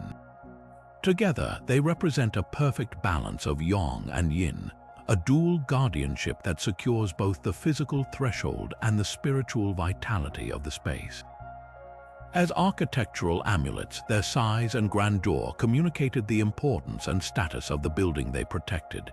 The most colossal and imposing pairs flanked the entrances to imperial palaces like the Forbidden City in Beijing, their sheer mass and fierce expressions serving as a clear warning to any malevolent forces and to any human visitor of the immense power contained within. You find them at the gates of government offices, Confucian temples, and the homes of wealthy aristocrats, but their protective power was not reserved only for the elite. Smaller versions, carved from less expensive stone or cast in humble pottery, guarded the gateways of commoners' homes and community shrines. This democratization of protection meant that everyone, from the emperor down to the merchant, could benefit from the vigilant gaze of these celestial guardians. Beyond their stationary, monumental forms, food dogs also became popular as personal charms. Small, finely carved jade pendants depicted the lions in a crouching position, often with a ring so they could be worn on a belt or hung from a sash. Wealthy individuals might own intricate bronze paperweights or incense burners shaped like food dogs for their studies, believing their presence would ward off distractions and inspire clarity and righteous judgment. The material itself was part of the magic. Jade, believed to possess its own life force and protective qualities, was a particularly potent medium for these smaller amulets. A person might carry a jade food dog not just to deflect general evil, but for the very specific courage of the lion, hoping to embody its fearless demeanor in business dealings or personal challenges. The enduring legacy of the food dog is a powerful reminder that protection often requires a show of strength. Unlike a hidden charm, the food dog's power is performative and public. It does not hide from evil, it confronts it directly at the gate, meeting a threatening gaze with an even more terrifying one.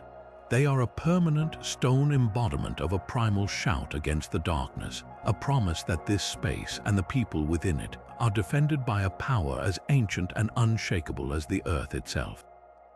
While Mjölnir offered the thunderous protection of a god and the Valknut marked a bond with the Allfather, the Norse also possessed a symbol for a more subtle, psychological kind of warfare, a magic not of brute force but of overwhelming, paralyzing terror. This brings us to the Ægisjalma, known as the Helm of Awe or Helm of Terror, one of the most potent and fascinating symbols from the Norse magical tradition. Unlike a physical helmet, this was not an object you wore on your head, but a symbol you inscribed, a pattern of power you projected into the world to dominate the minds of your enemies and shield your own spirit from harm. Its design is both intricate and intimidating, typically consisting of a central point, often a circle or a simple cross, from which 8 identical arms or branches radiate outward. These arms are not smooth lines. They are typically comprised of the Alges rune, which resembles a capital Y or a person with arms upraised. The Alges rune itself is a symbol of protection and connection to the divine, but in the Ægisjalma, it is multiplied and arrayed like a defensive perimeter of spears, creating a symmetrical, wheel-like sigil that seems to both absorb and project power simultaneously. The primary purpose of the Ægisjalma, as its name suggests, was to instill an overwhelming fear and awe in one's adversaries, effectively making them unable to fight effectively. This wasn't about making a warrior stronger. It was about making his enemy weaker, clouding their mind with confusion and dread before a blow was even struck. The symbol functioned as a kind of psychological weapon, a magical glare that could cause an opponent to falter, lose their courage, or even flee the battlefield entirely. But its power wasn't solely offensive. It was also a powerful shield for the mind and soul. Vikings would often carve or stain this symbol onto their foreheads between their eyes before going into battle. The belief was that by placing it there, the seat of perception and consciousness, they were armoring their own will against the fear and magic of their enemies. It was a spiritual fortification, ensuring that their own courage would remain unbroken even in the chaos of combat. beyond the battlefield, the Helm of Awe was used in more personal rituals to assert dominance and influence in legal disputes or social conflicts, a silent, invisible tool for ensuring one's will would prevail. Our knowledge of the Egyptian comes primarily from the rich tapestry of Old Norse literature, particularly the legendary sagas. Its most famous mention is in the saga of the hero Sigurd, the slayer of the dragon Fafnir. After Sigurd kills the dragon and tastes its blood, he gains the ability to understand the language of birds. They reveal to him that the dragon's terrifying, invincible nature was not due to its size or strength alone, but because it had been using the power of the Egyptian. The birds sing that Fafnir lay upon the symbol, channeling its power, which is what made him so fearsome and impossible to defeat. This story perfectly encapsulates the Norse understanding of the symbol's power. It was not an inherent quality, but a form of active, practiced magic that could be employed by anyone with the knowledge, even a monstrous worm. These literary references ground the symbol not in vague superstition, but in a specific tradition of Norse magical practice known as Seidr and Galdr, forms of sorcery and incantation that involved carving runes and speaking spells to enact change in the world. In the modern era, the Egyptian has experienced a significant revival, particularly within heathenry and other neo-pagan movements that seek to reconstruct ancient Germanic spiritual practices. For contemporary practitioners, it is often used as a personal talisman for empowerment and protection against more modern forms of adversity, negative energy, psychological stress, or challenging social situations. It is commonly worn as jewelry, tattooed on the skin, or drawn on documents before important meetings, a direct continuation of its ancient use as a tool for mental fortitude. This revival, however, comes with a note of caution echoed from the ancient sources. The sagas often portray magic, especially that which affects the minds and fates of others, as a dangerous and double-edged practice. Using the Helm of Awe was not taken lightly. It was an act of asserting one's will upon the world, an endeavor that was believed to carry its own consequences and required serious understanding and respect. Today, it stands as a powerful reminder of the Norse belief that the most important battles are often fought not with swords, but within the mind, and that true strength lies in controlling fear both in others and in oneself. Leaving behind the roaring guardians and silent sigils of other traditions, we now turn to a form of protection that is not carved in stone or cast in metal, but is written on the heart and carried on the breath. In the Islamic world, one of the most profound and revered spiritual safeguards is not a physical object at all, but a verse from the Holy Quran known as Ayatul Kursi, the verse of the throne. For over 1 billion Muslims around the world, these words are considered among the most powerful in existence, a divinely revealed invocation of God's absolute sovereignty, knowledge, and protective power. Unlike an amulet whose power might be seen as inherent in its material, the power of Ayatul Kursi resides entirely in its meaning, its recitation, and the faith of the believer who holds it close. To understand its significance, we must first listen to its words. The verse, which is the 255th verse of the second chapter of the Quran, Surah al-Baqarah, begins with a majestic declaration of God's oneness and eternal nature.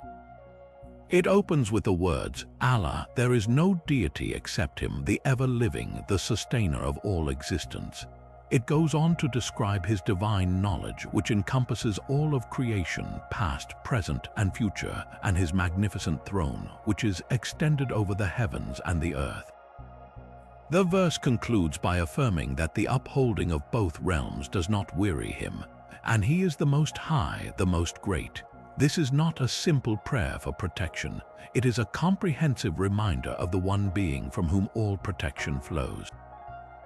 By reciting it, a person is essentially aligning themselves with the ultimate source of all power and authority in the universe, seeking refuge in the shadow of the divine throne itself. This profound theological meaning makes Ayatul Kursi a cornerstone of daily spiritual practice for Muslims. It is traditionally recited after each of the 5 daily prayers, serving as a spiritual seal upon one's worship. Many recite it before sleeping, believing it summons an angel to stand guard through the night, protecting the believer from any harm or evil until the dawn. It is spoken during times of fear, anxiety, or illness, its calming words serving as a balm for the soul and a shield for the body. Parents softly whisper it over their sleeping children, a spoken lullaby of divine guardianship. The recitation itself is an act of devotion, and many Muslims have the entire verse committed to memory, allowing them to access its power anytime, anywhere, with no need for a physical object. The beautiful, melodic cadence of the Arabic language adds another layer of tranquility and power to the practice, making the recitation a deeply moving and personal experience. Yet, the verse also finds a powerful physical form as an amulet. While the most orthodox interpretations of Islam caution against any object that might be seen as inviting shirk or the association of partners with God, the practice of inscribing Quranic verses for protection and blessing has a long and respected history in many Muslim cultures. Ayatul Kursi is the most common verse chosen for this purpose. Master calligraphers painstakingly inscribe the verse onto small pieces of paper, parchment, or delicate metal plates, often using intricate and beautiful scripts like thuluth or naskh. These inscriptions are then carefully folded, placed inside a protective case often made of leather, silver, or cloth, and worn around the neck or carried in a pocket or purse. The amulet is not a magic charm, it is a tangible focus for faith, a constant physical reminder of God's words and presence throughout the day. The wearer understands that the protection comes from God alone, and the inscribed words are merely a vehicle for seeking that divine favor. The artistic tradition surrounding Ayatul Kursi is a magnificent art form in itself. You can find the verse rendered in stunning calligraphy, framed and hung in homes, offices, and businesses, transforming a space into one of peace and spiritual safety. These artworks are not mere decorations, they are visual declarations of faith, believed to bless the premises and keep negativity at bay. The styles vary dramatically, from stark black ink on white paper to dazzling compositions in gold leaf on a deep blue background, the words of the verse sometimes shaped into a circle or a mosque's dome. For the believer, the beauty of the calligraphy reflects the beauty and perfection of the words themselves, making the act of looking upon it a form of meditation and remembrance. Countless personal stories and hadith, or sayings of the Prophet Muhammad, emphasize the unique status of this verse. One famous narration states that reciting Ayatul Kursi upon leaving one's home will result in God sending 70,000 angels to pray for the person's forgiveness until they return. Another promises that reciting it after each prayer guarantees a person's entry into paradise. While scholars may differ on the authenticity of some narrations, their widespread circulation underscores the deep love and reverence Muslims hold for these words. They are not just a verse. For many, they are a personal companion, a key to tranquility, and a powerful, ever-present plea for the protection of the most merciful, a safeguard that is as portable as one's own breath and as eternal as the divine throne it describes. While the monstrous Pazuzu was employed to guard against a specific demonic threat, the Aztecs of Mesoamerica created a monument that served as a protective amulet for their entire cosmos. This brings us to one of the most breathtaking and misunderstood artifacts from the ancient world, the Aztec calendar stone. Often mistakenly called a calendar, this colossal basalt disc is far more than a timekeeping device. It is a dense, symbolic map of the Aztec universe, a representation of their profound understanding of time's cyclical nature, and ultimately, a monumental amulet designed to ensure the continued existence of the world itself through the sacred cycles of sacrifice and renewal. Carved in the late 15th century under the reign of the Emperor Tezcatlipoca, the stone is a masterpiece of theological and artistic complexity. Imagine a massive disc over 3.5 meters in diameter and weighing nearly 25 tons, its entire surface covered in meticulously carved symbols. At the very heart of the stone is the face of the sun god Tezcatlipoca, his tongue thrusting out in the form of a sacrificial flint knife. This grim visage is not one of random cruelty but of necessity. The Aztecs believed they lived in the fifth sun, the fifth incarnation of the world, and that all previous worlds had been destroyed by cataclysms. To prevent their own sun from falling from the sky and plunging the universe into eternal darkness, they were required to nourish it with the most precious substance in existence, human blood offered in the form of sacrificial hearts. The calendar stone is a permanent stone embodiment of this cosmic bargain, a plea to the gods to accept this offering and allow the sun to continue its journey. Radiating outward from this central sun god are 4 square panels, each representing one of the 4 previous suns or worlds that were destroyed by jaguars, wind, fiery rain, and a great flood.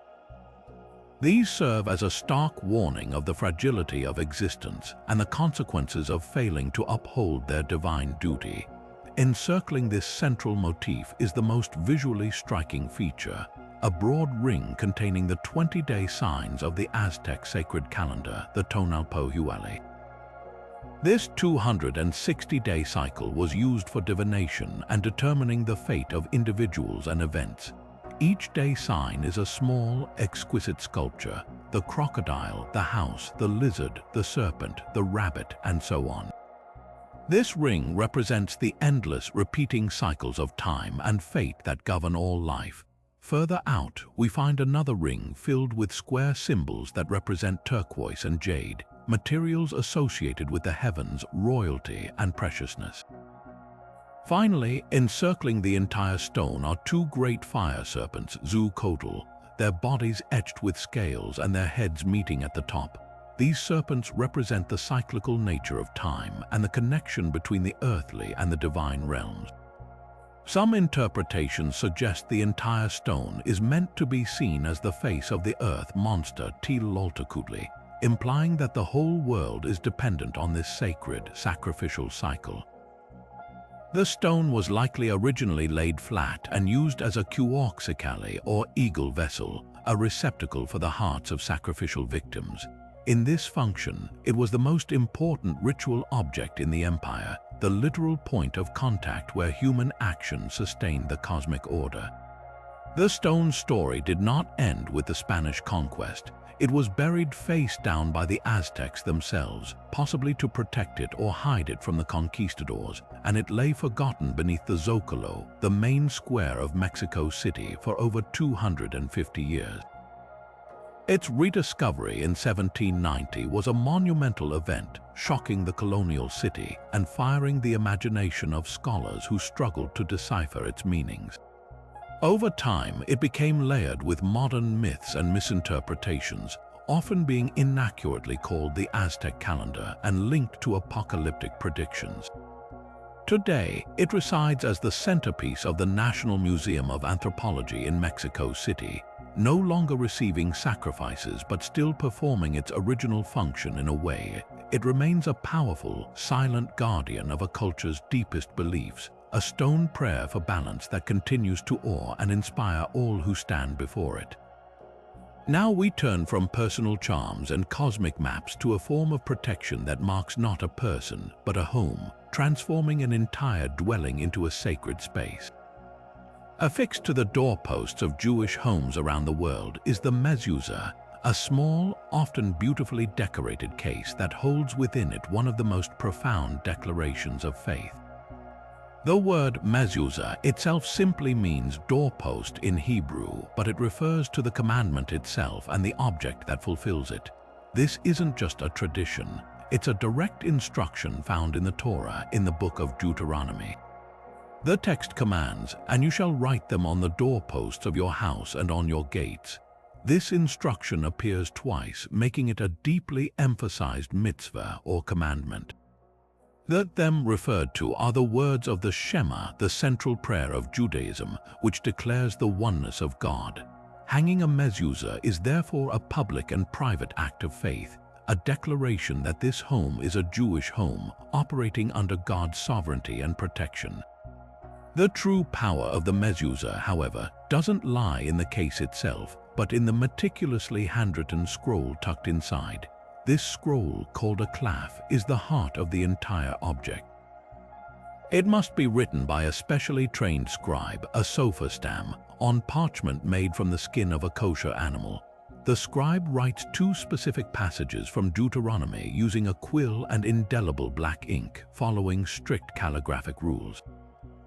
The first passage is the Shema, which proclaims, "Hear, O Israel, the Lord our God, the Lord is one." The second passage follows immediately after, speaking of the commitment to love God, to teach these words to your children, and to speak of them at home and on the journey. The scribe's work is a holy act, and even a single smudged letter or a tiny break in the writing can render the entire scroll invalid. This attention to detail ensures the words are perfect because they are the true source of the mezuzah's significance. The ritual of affixing the mezuzah is a beautiful ceremony often accompanied by a blessing. It's typically placed on the right-hand side of the doorpost as one enters the room, on the upper third of the post. Before nailing or gluing it in place, a blessing is recited. "Blessed are you, Lord our God, King of the universe, who has sanctified us with his commandments and commanded us to affix a mezuzah." The case is then mounted at a slight angle, with the top leaning inward toward the room. While the reasoning for this angle is debated, a common and lovely explanation is that it represents a compromise between 2 great medieval rabbis, Rashi and his grandson Rabbeinu Tam, who disagreed on whether it should be placed vertically or horizontally. This slant is a beautiful symbol of humility and the respect for differing scholarly opinions within Jewish tradition. As a protective amulet, the mezuzah's function is deeply spiritual. It is not a magic charm to ward off literal demons, but a constant reminder of the covenant with God and the ethical obligations that come with it. Every time you enter or leave your home, you see the mezuzah. Many people have the custom of touching it with their fingers and then kissing their fingers as they pass through the door. I remember visiting my grandmother's house as a child and watching her perform this ritual without fail, a silent moment of mindfulness and connection before she stepped out into the world or returned to the comfort of her home.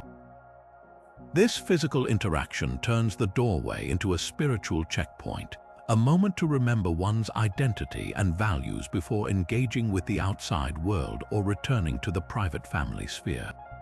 It's a powerful practice that sanctifies the comings and goings of daily life. The cases themselves are a stunning expression of art and personal taste. While the scroll inside must be uniform, the outer container can be made from virtually any material. You can find ancient mezuzah cases from the Middle Ages made of simple clay or hollowed-out reeds. In modern times, they are crafted from wood, metal, glass, sterling silver, and even ceramics. Some are simple and minimalist, while others are intricately decorated with Jewish symbols like the Star of David, the menorah, or the Hebrew letter Shin, which stands for Shaddai, one of the names of God meaning Almighty.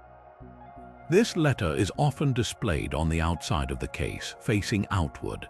This incredible variety allows a family to choose a mezuzah that reflects their own aesthetic, making this ancient commandment a personal and beautiful part of their home's identity, a silent guardian that watches over the threshold and everyone who crosses it.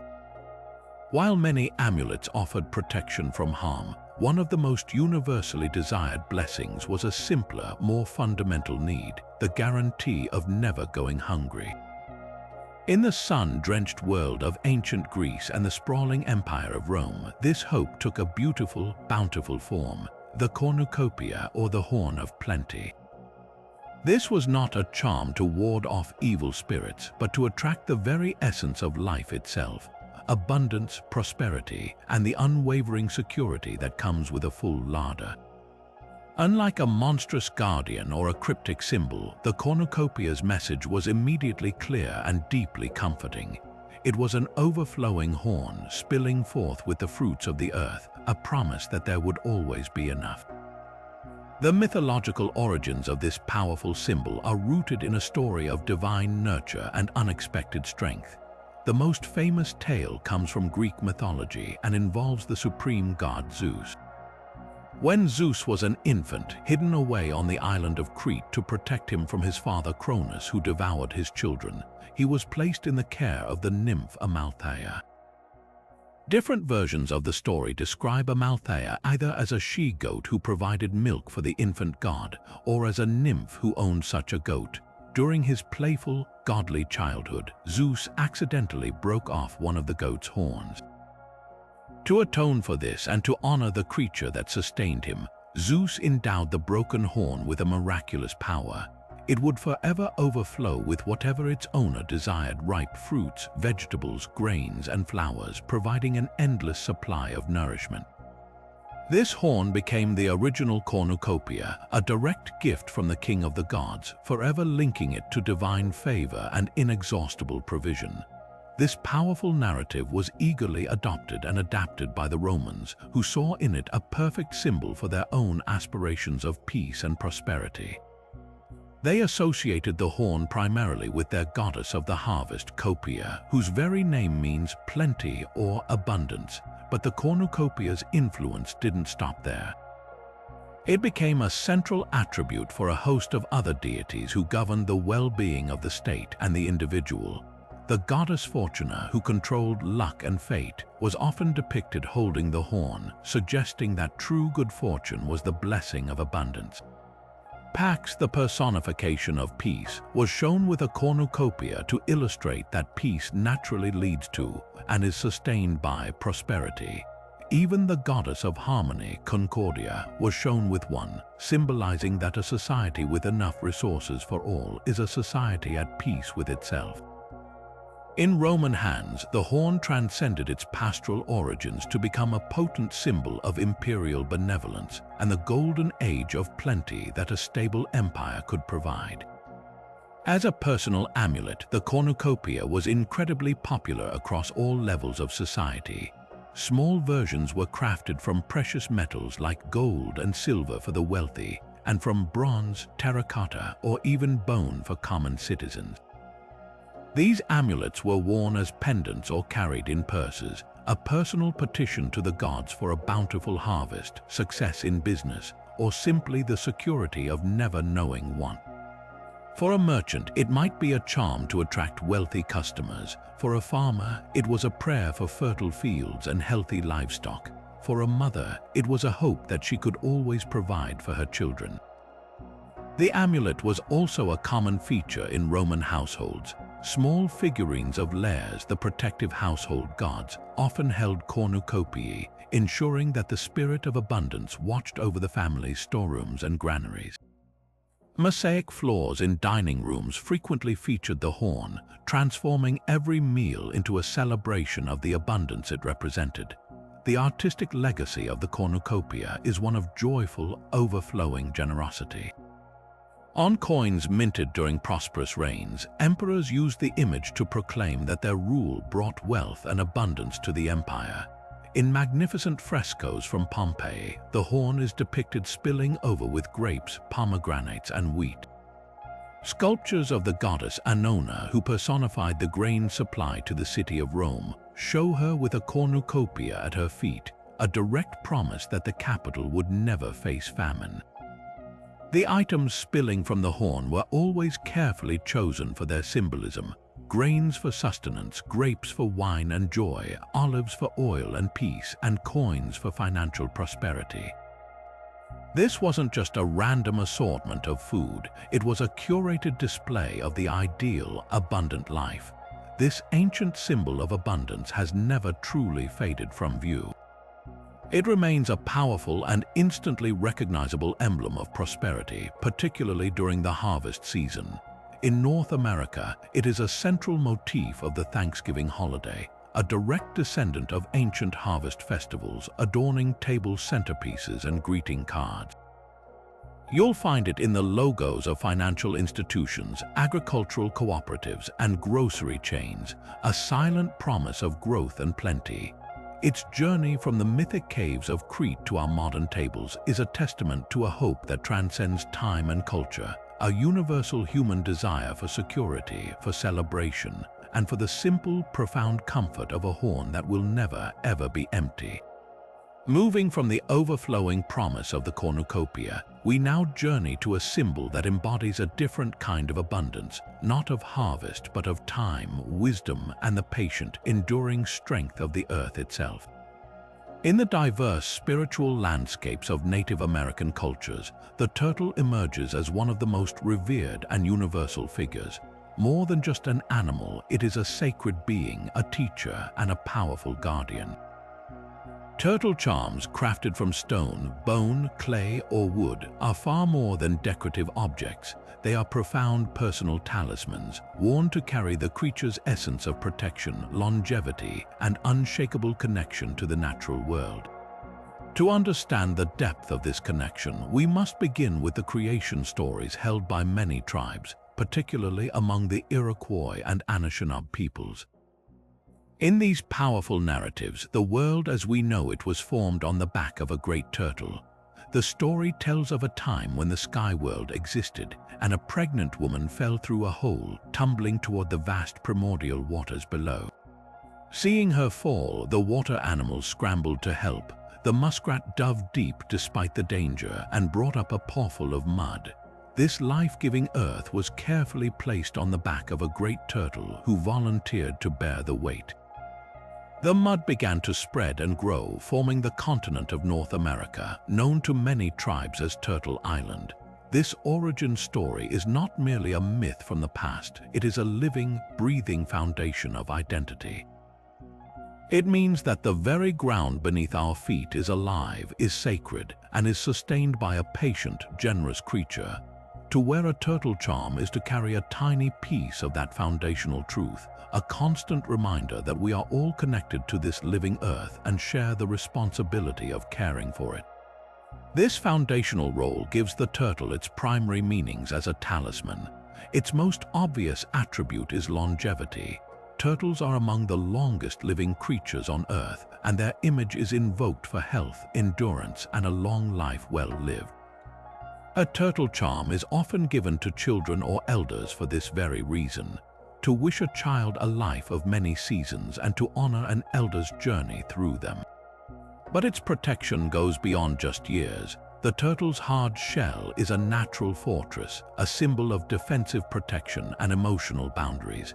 In a world that can be harsh and demanding, the turtle teaches the wisdom of knowing when to move forward and when to draw inward for safety and contemplation.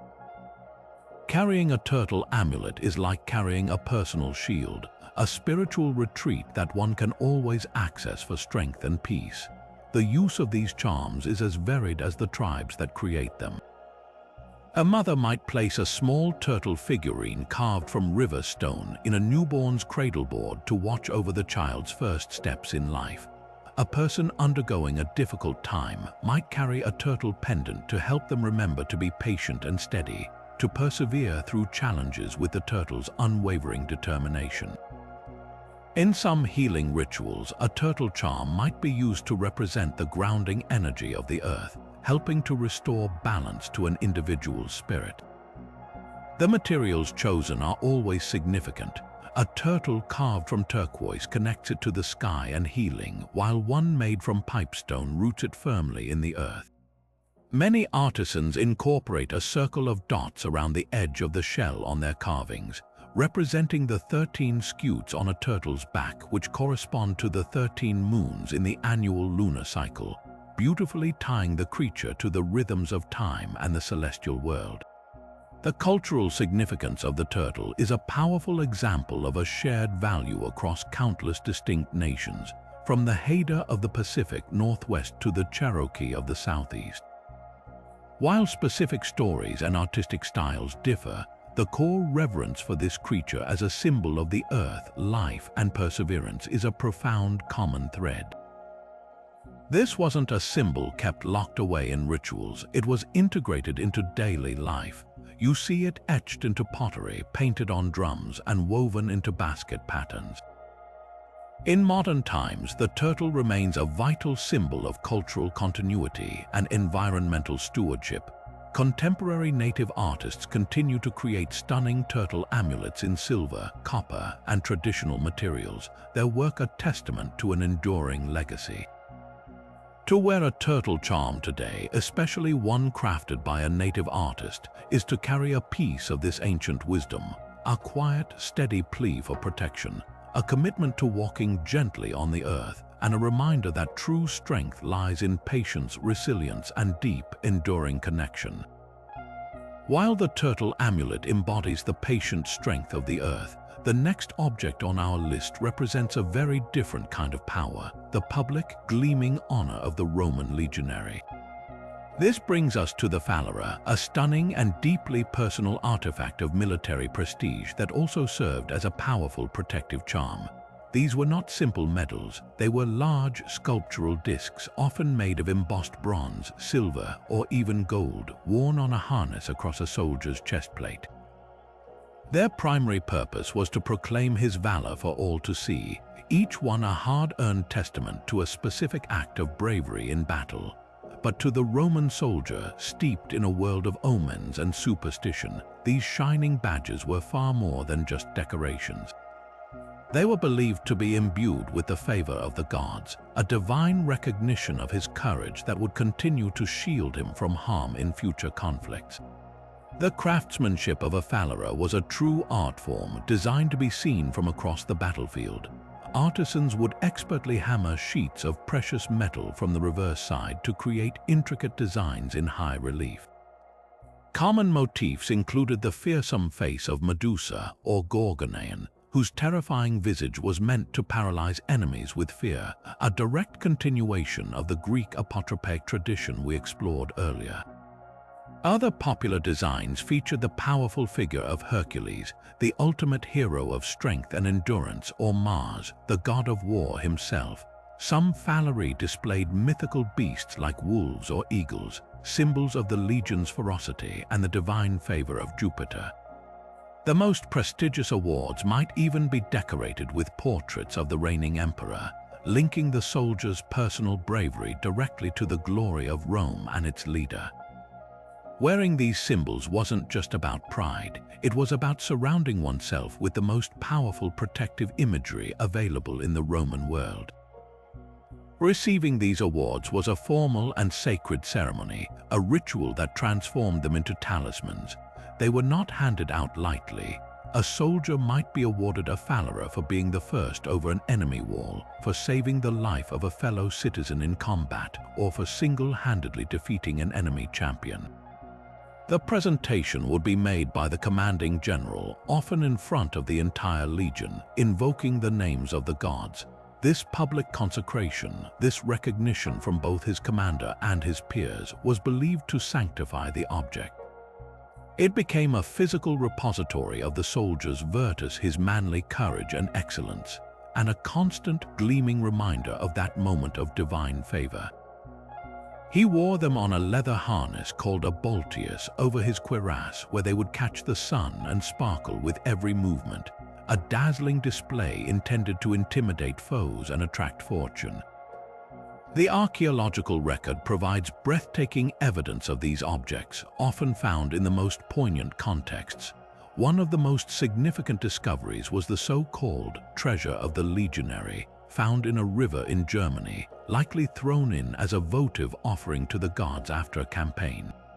It contained several beautifully preserved silver phalaria, their designs still crisp. Another incredible find comes from a grave of a high-ranking cavalry officer in Bulgaria, who was buried with his full set of 9 phalaria discs, each one telling a story of a different battle or act of bravery. Perhaps the most moving are those found not in grand hoards, but in simple graves of auxiliary soldiers.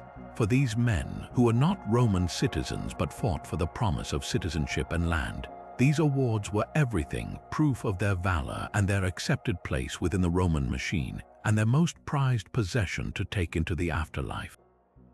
Today, seeing a phalaria in a museum, like the magnificent examples in the British Museum or the Museo Archeologico in Naples, is to understand the Roman soldier in a more complete way. We see him not just as a faceless part of a mighty machine, but as an individual who craved recognition, who believed in the protective power of honor, and who carried his achievements and his hopes for survival literally on his chest. The phallera is a unique fusion of the medal and the amulet, a symbol that public recognition and divine protection were one and the same, and that a soldier's greatest shield was sometimes the glittering proof of his own past courage. So after exploring so many symbols of power and protection from around the ancient world, it feels fitting to bring our journey full circle back to the banks of the Nile where we began. And here, waiting for us, is one of Egypt's most elegant and deeply personal protective emblems, the tayyat, often called the knot of Isis. Its shape is instantly familiar yet distinct, a looped cloth with arms that curl downward, resembling the Ankh but without the vertical staff extending below the loop. This similarity is no accident. The tayyat was often called the blood of Isis, and like the Ankh, it was a potent symbol of life, but with a more specific and intimate focus on protection, magical power, and the fierce, loving guardianship of the divine feminine. To truly understand the tayyat, we must once again turn to the powerful mythology surrounding the goddess Isis. She was the ultimate magician, the devoted wife who reassembled her murdered husband Osiris, and the fiercely protective mother who hid her son Horus in the marshes of the Delta to keep him safe from his uncle Seth. The tayyat symbol is thought to represent the cloth she used, or perhaps her own knotted girdle infused with her magical power. The epithet blood of Isis is profoundly layered. It could refer to the menstrual blood of life-giving power, the blood of childbirth, or even the blood of healing that Isis used in her spells. This connected the amulet not just to abstract concepts, but to the very physical, visceral processes of life, death, and healing. Wearing the tie, it was like wrapping yourself in a piece of the goddess's own protective magic, invoking her cunning and her strength to safeguard your own journey. This made the tayyat an absolutely essential component of Egyptian funerary practice. Its role in ensuring a safe rebirth in the afterlife was so crucial that it is specifically mentioned in the Book of the Dead. Spell 156 was dedicated to the tayyat amulet, and it was to be recited over a tayyat made of red jasper. The spell explicitly states that the power of Isis would protect the deceased, and that the blood of Isis would thwart all enemies in the underworld. Because of this, these amulets were routinely placed within the mummy's wrappings, often positioned near the chest, throat, or abdomen, the core areas of life and vitality. The choice of material was deeply intentional. Red jasper, with its rich blood-red color, was the perfect embodiment of the blood of Isis and was strongly associated with vitality and protection. Other materials were used too. Deep blue lapis lazuli connected it to the heavens, and green feldspar symbolized rebirth and new life. The amulet itself was often fashioned with a small loop, allowing it to be strung on a necklace or sewn directly onto the linen shrouds, keeping its power literally tied to the body for eternity. But the tayyat's power was not reserved solely for the dead. In daily life, it was a popular personal amulet for the living, particularly for women. Given its intimate connection to Isis in her role as a mother and protector, it was a potent charm for matters of health, particularly reproductive health and childbirth. A woman might wear a tayyat amulet, perhaps made of a less expensive material like red faience, to invoke Isis's protection during pregnancy and to ensure a safe delivery. It was also used more broadly as a general protective symbol against evil spirits and negative magic. You can find the tayyat incorporated into furniture, inlaid into boxes that held personal belongings, and even carved onto the handles of mirrors, those objects associated with beauty and the female sphere. In these contexts, it was a constant, silent presence, a knot that bound the wearer to the divine, offering a sense of security and connection to the most powerful magical force in the Egyptian pantheon. The visual legacy of the tayyat is beautifully preserved in the art that has survived for millennia. In tomb paintings, you often see gods presenting the Tayat to a deceased pharaoh, offering him the protection of Isis for his journey through the underworld. It's depicted alongside the Jed pillar and the Ankh, forming a powerful triad of symbols that together offered stability, life, and protection, the complete package for eternity. One of the most famous archaeological finds that features the Tayat is the breathtaking gold and inlaid pectoral of Princess Merrit from the 12th dynasty, now in the Egyptian Museum in Cairo. Among its intricate imagery, the Tayat appears crafted from precious materials and placed near images of the goddess herself. Seeing it in this context as part of a piece of jewelry fit for a princess drives home its importance not just as a ritual object, but as a thing of beauty and personal significance. It wasn't a cold, abstract symbol. It was a cherished token of faith, a knot that tied a mortal life to the eternal, loving power of a goddess who understood loss, love, and the unbreakable strength found in both. From the Scarab Beetle's promise of rebirth in Egypt to the Norse Mjölnir's projection of mental strength, from the humble shamrock cradled in an Irish palm to the monumental Aztec sunstone that held a cosmos together, our journey through these 35 ancient amulets reveals a truth that spans every continent and culture we've explored. Despite their breathtaking diversity in form and material, these objects all speak to the same core human yearnings: the desire for safety in an unpredictable world, the hope for control over our fate, and the profound need to feel connected to something greater than ourselves. They are physical manifestations of our deepest fears and our highest hopes, crafted by hands long turned to dust but echoing with concerns we still understand perfectly today. Whether it was a Roman mother fastening a bulla around her child's neck, a Maori carver shaping a high tiki from sacred Paunamu, or a Byzantine believer clasping an Enkolpion to their chest, the impulse was identical: to hold a piece of the divine close, to carve a little bit of order out of the chaos of existence. What's truly remarkable is how these artifacts blur the lines between the spiritual and the practical, the magical and the psychological. The Gorgoneion wasn't just a monster's face, it was a weaponized image for psychological warfare.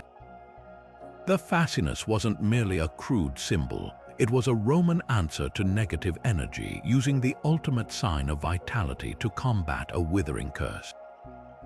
The Sri Yantra is a complex map of the cosmos, but it's also a precision tool for focusing the mind. These weren't just superstitious trinkets, they were sophisticated technologies of the spirit, designed to influence the world both seen and unseen. They provided comfort through tangibility, giving abstract hopes and fears a shape that could be worn, touched, and carried. In a world without modern medicine, science, or security systems, these objects were the first line of defense, a personal, portable army against misfortune, disease, and despair. This exploration shows us that the human quest for meaning and protection is a universal constant, a thread that connects us all across the vast tapestry of time. A Viking warrior clutching his Mjölnir pendant before a raid, and a modern student carrying a lucky pen into an exam are, in essence, participating in the same timeless ritual. We may have exchanged carved stone for printed tokens and invocations to gods for affirmations of self-belief, but the fundamental need remains unchanged. We all have our own personal amulets, even if we don't call them that: the cherished locket from a loved one, the lucky socks worn for an important meeting, the specific ritual we perform before starting a difficult task. These are our modern knots of Isis, our cornucopias of hope, our way of navigating the uncertainties of life with a little more courage. Now we'd love to hear from you. What was the most fascinating amulet we covered today? Do you have a personal token or a lucky charm that you carry, something passed down through your family or that you discovered on your own? Share your own stories and experiences in the comments below. Let's continue this conversation about the objects that connect us to history and to each other. If you enjoyed unraveling these historical mysteries with us, make sure to subscribe and hit the bell so you don't miss our next journey into the past. We're always exploring the forgotten corners of history, and we'd love for you to